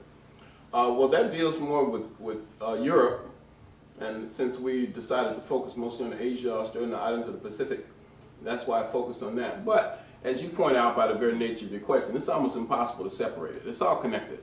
Okay? In fact, I a lot of times don't even use the expression African history, but the African presence in world history. Correct. We are global people, and we are the primary movers in history. But I did mention earlier that you have a movement of African people into Europe, and we get caught up in the ice ages. I think the first human culture that can be identified in Europe is called the Grimaldis. Now this is based on the fact that I think a lot of the remains of this culture were found in Austria near a place called Grimaldi early in the 20th century. So you have the Grimaldis, and now almost nobody talks about them because it's clear that they were black folk. You have the Grimaldis, and then you have Cro-Magnon. And I think Cro-Magnon can be traced anywhere from 20,000 to 50,000 years ago. Mm-hmm. And even, it's quite possible that even the first Cro-Magnons were black folk too. But certainly when we look at Cro-Magnon, we mostly think about white people, and many people say that they're the prototype of the quote-unquote white race. So you have them. And then in historic times, you have the Indo-Europeans, who seem to have come out of this broad area here. And this is very important because this is sometimes called the steppe land. And this is, undulating grassy plains that is an ideal place for horse nomads. The horse is early domesticated up here, and these Indo-Europeans take full advantage of that. And this is one of the things that gives them an advantage, if not a superiority, in early warfare. Certainly these people were they were no more courageous, they had no more valor than African people, but they had the horse, which gave them great mobility in battle. And they also here, as I pointed out, developed a powerful, sophisticated compound bow and arrow, which gave them great advantages on the battlefield. And also the light spoked-wheel chariot, which made them virtually irresistible. And in antiquity, they went into ancient Greece and Rome. In Greece, they are called the Achaeans and the Dorians, killing machines. And then in Italy, they are known as Latins. They are the same people, I believe, that kind of be called Vikings in Scandinavia, the Celts in Western Europe. These are kind of Germanic people, and they spread from this area and they moved into Northern Europe, Western Europe, Southern Europe, and also Southern Asia. In Iran, they are known as Iranians. In Iraq, and also even before the Iranians, there's a group called the Kassites. In Iraq, they are known as the Mytani. And you have similar groups all over here. And then in India, the most famous group in India and also Iran to some extent, they're called the Aryans. India, Pakistan, and Iran, they're called the Aryans. And they're driven into these areas by the wealth of these river valley civilizations. They are nomadic, they are patriarchal. You have a society where women have very little value. And again, over a period of more than 1,000 years, they are able to overcome the resistance of these indigenous black populations. This is one of the major turning points in history. You have a people who really are coming out of a savage state here, drawn to the cultures of these areas, and in many ways adopt a lot of the culture. So that today, one of the big themes in revisionist Indian history is to say that black people, the Dravidians, didn't develop Indus Valley civilization after all, but it was those Indo-Europeans. And there's no evidence whatsoever to support that. Now you asked the question about did they have culture? All people have culture.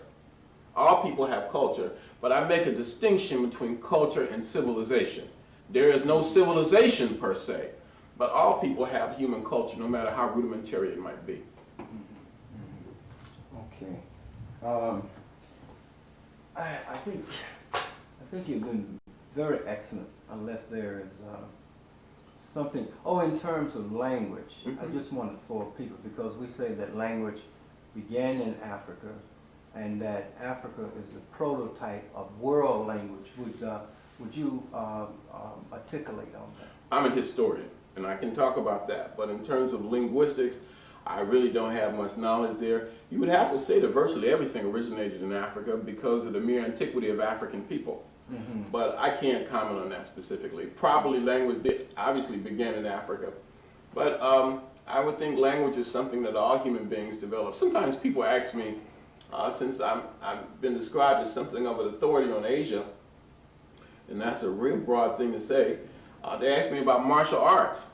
And I get questions like, well, what about martial arts? What about kung fu and karate and jiu-jitsu and all of that? Isn't it possible that it developed in Africa and spread? It is possible. But what I tend to think is that there's certain, you talked about culture, there's certain basic things fundamental to human culture. I think that all people develop martial arts. And I think that they could be indigenous to the areas. I think that culture is a process that comes as a result of adapting to your environment. And based on adaptation, you would have language, you would have martial arts, you would have, et cetera, et cetera. So those are questions that I don't think there has been enough research done on. And I'm very careful about that. Now, 10, 15 years ago, 20 years ago, when I first got started in this thing, I would have said that without question. In fact, in the book, again, The African Presence in Early Asia, which has gone through 3 editions, and obviously I'm very proud of, in the first 2 editions, there's an article that is on the African origin of Asian martial arts. And perhaps if I knew more about martial arts themselves, I would be more quick to claim it. But I think that if we make a statement like that, and it's not really well verified, and it turns out to be incorrect, then it tends to diminish the rest of our argument, and I refuse to do that. So I would say that the African origin of language and the spread to the rest of Asia and the rest of the world is very likely. The possibilities that martial arts in Asia and East Asia is originated in Africa or certainly influenced by Africa is very likely, but I can't say that with certainty. Now, some people believe that you have a man, I think, named Bodhidharma, who came from India and helped introduce martial arts into southern China. But again, that's not a field of my expertise. Well, let me ask you this question as a closing question, and perhaps you can give a summary as we close out. I want to put kind of a timeline shot in the sense of looking at where civilization was, the longevity of civilization, before you get the first encroachment of the Aryan, of the invasions coming down and destroying those civilizations. How long had these civilizations exist? What time period are we talking about? Okay. That would have Now, Nile Valley civilization, we don't know how old it is. It may be 10,000 years old, or maybe 20,000 years old. Some people are arguing that the Sphinx itself may be 25,000 years old. Same thing can be said perhaps in Iraq. The earliest evidence of civilization may be 5, 7, 8,000 years old. But the Sumerians dominated the Tigris-Euphrates, the lower Tigris-Euphrates, beginning from about 3000 BC to about 1700 BC. The black folks in Elam in Iran, probably beginning about 2800 BC, 3000 BC. Indus Valley civilization, same thing, from about 2700 BC, when it really begins to flourish, until the time the Aryans brought it low to about 1500 BC. I think that the most ancient civilization of China, as I pointed out, the Shang dynasty, which is the parent dynasty or parent civilization of China, takes us from about 1766 to about 1032. Civilization in Southeast Asia is much more recent than that. Again, the Aryan incursions are about 2000 BC. So I think that it begins in the BC period, again with Nile Valley civilization, and then the spread of the civilization. The Arabian Peninsula, the Sabian civilization begins about 1500 BC. And again, when the Aryans or Indo-Europeans begin their movement, this really reduces many of these civilizations. And a lot of them never recovered. I think the reason that Kemet was able to recover and flourish is because of its geography, the isolation. It is said Egypt is the gift of the Nile, and the Nile is the gift of Africa. Most of Egypt is surrounded by desert and by water, so it wasn't quite so easy to invade and dominate it. But these other areas didn't have that kind of geographic protection, so that the Africans in these areas were largely absorbed by the Indo-Europeans and later groups, to the point that most people are not even aware of an African population here. See, it wasn't necessary to, it was necessary to remove Egypt from Africa. But these areas, it hasn't been so necessary to remove it because of the African population has been largely absorbed. They are there in small numbers, but very small numbers indeed. But again, the early writers, Herodotus, Strabo, Diodorus Siculus, all commented on the African and the books are still available. They all commented on African populations in this part of the world, and 19th century writers like Delafroix and like the Rollinson brothers, George and Henry Rollinson, themselves wrote about it in their books. They refer to them as Cushites and Ethiopians and Hamites. Even Marco Polo, in the travels of Marco Polo, commented on black populations here as recently as the 13th century. Chinese scholars wrote about black populations in Southeast Asia. So I think it's very necessary for us as historians and scholars and race men and race women to begin to piece together the entire history of African people around the world. As Pan-Africanists, many of us have focused on Africa, on the Caribbean, on South America, on North America. But what I want to be a part of is the global unification of African people, and to be able to look at the hundreds of millions of black folk in Asia, the millions of black people in the islands of the Pacific and Australia itself.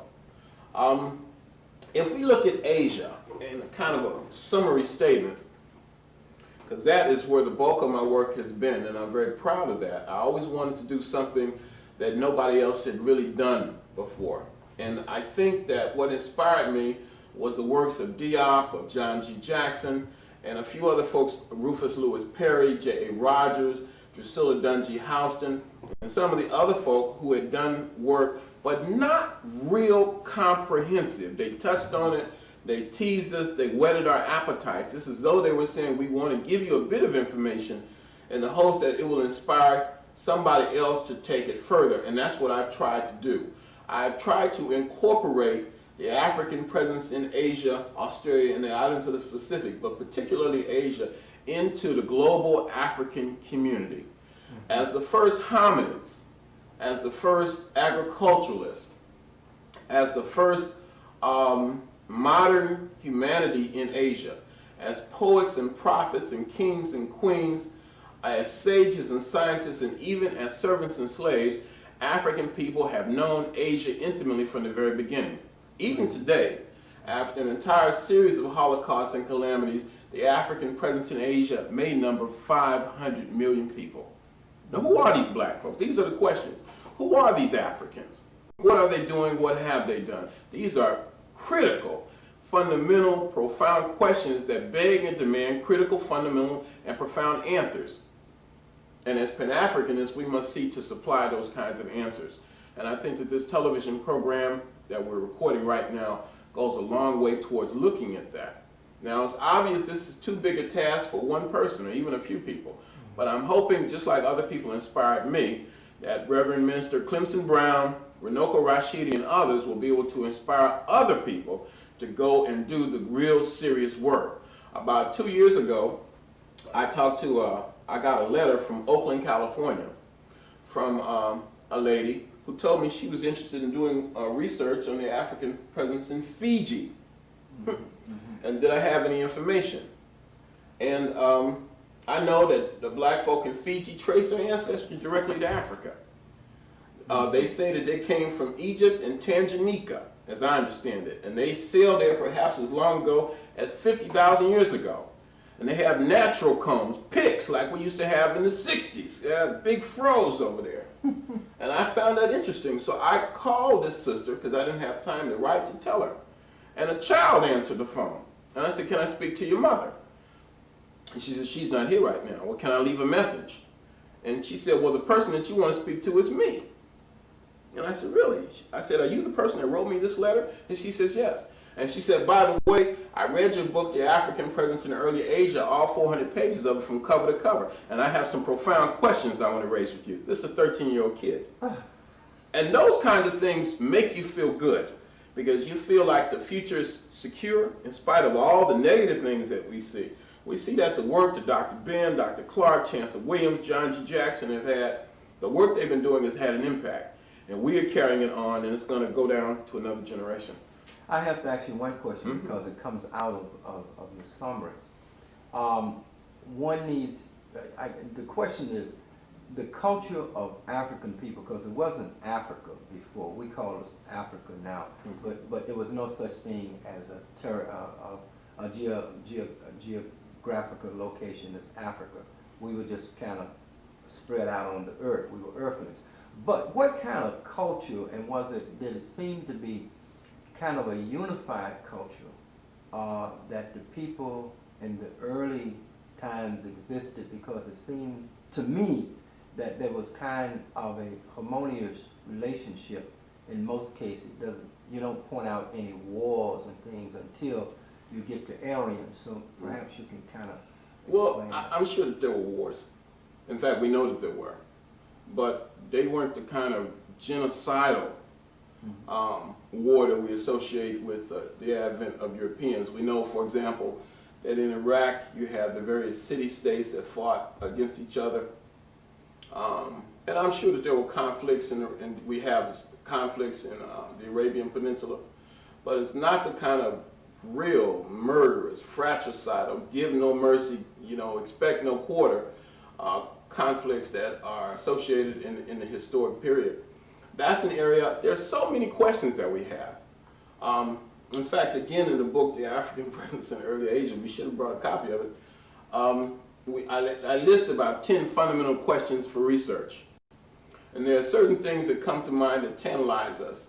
For example, there's a guy, a Christian, a man who's sometimes called the father of Christian history, or church history, named Eusebius, E-U-S-E-B-E-I-U-S, who says that in the reign, I think I'm quoting him almost verbatim, that in the reign of Amenhotep III, he calls him Amenophis, the Greek version, which is about 1375 BC. Amenophis, or Amenhotep III, is one of the most significant monarchs in the history of Kemet. He's so important, he's called Amenhotep the Magnificent.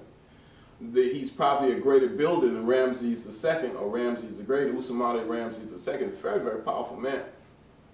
He says that in the reign of Amenophis III, a large body of Ethiopians migrated he calls them Ethiopians, migrated from the mouth of the Indus and settled in the valley of the Nile.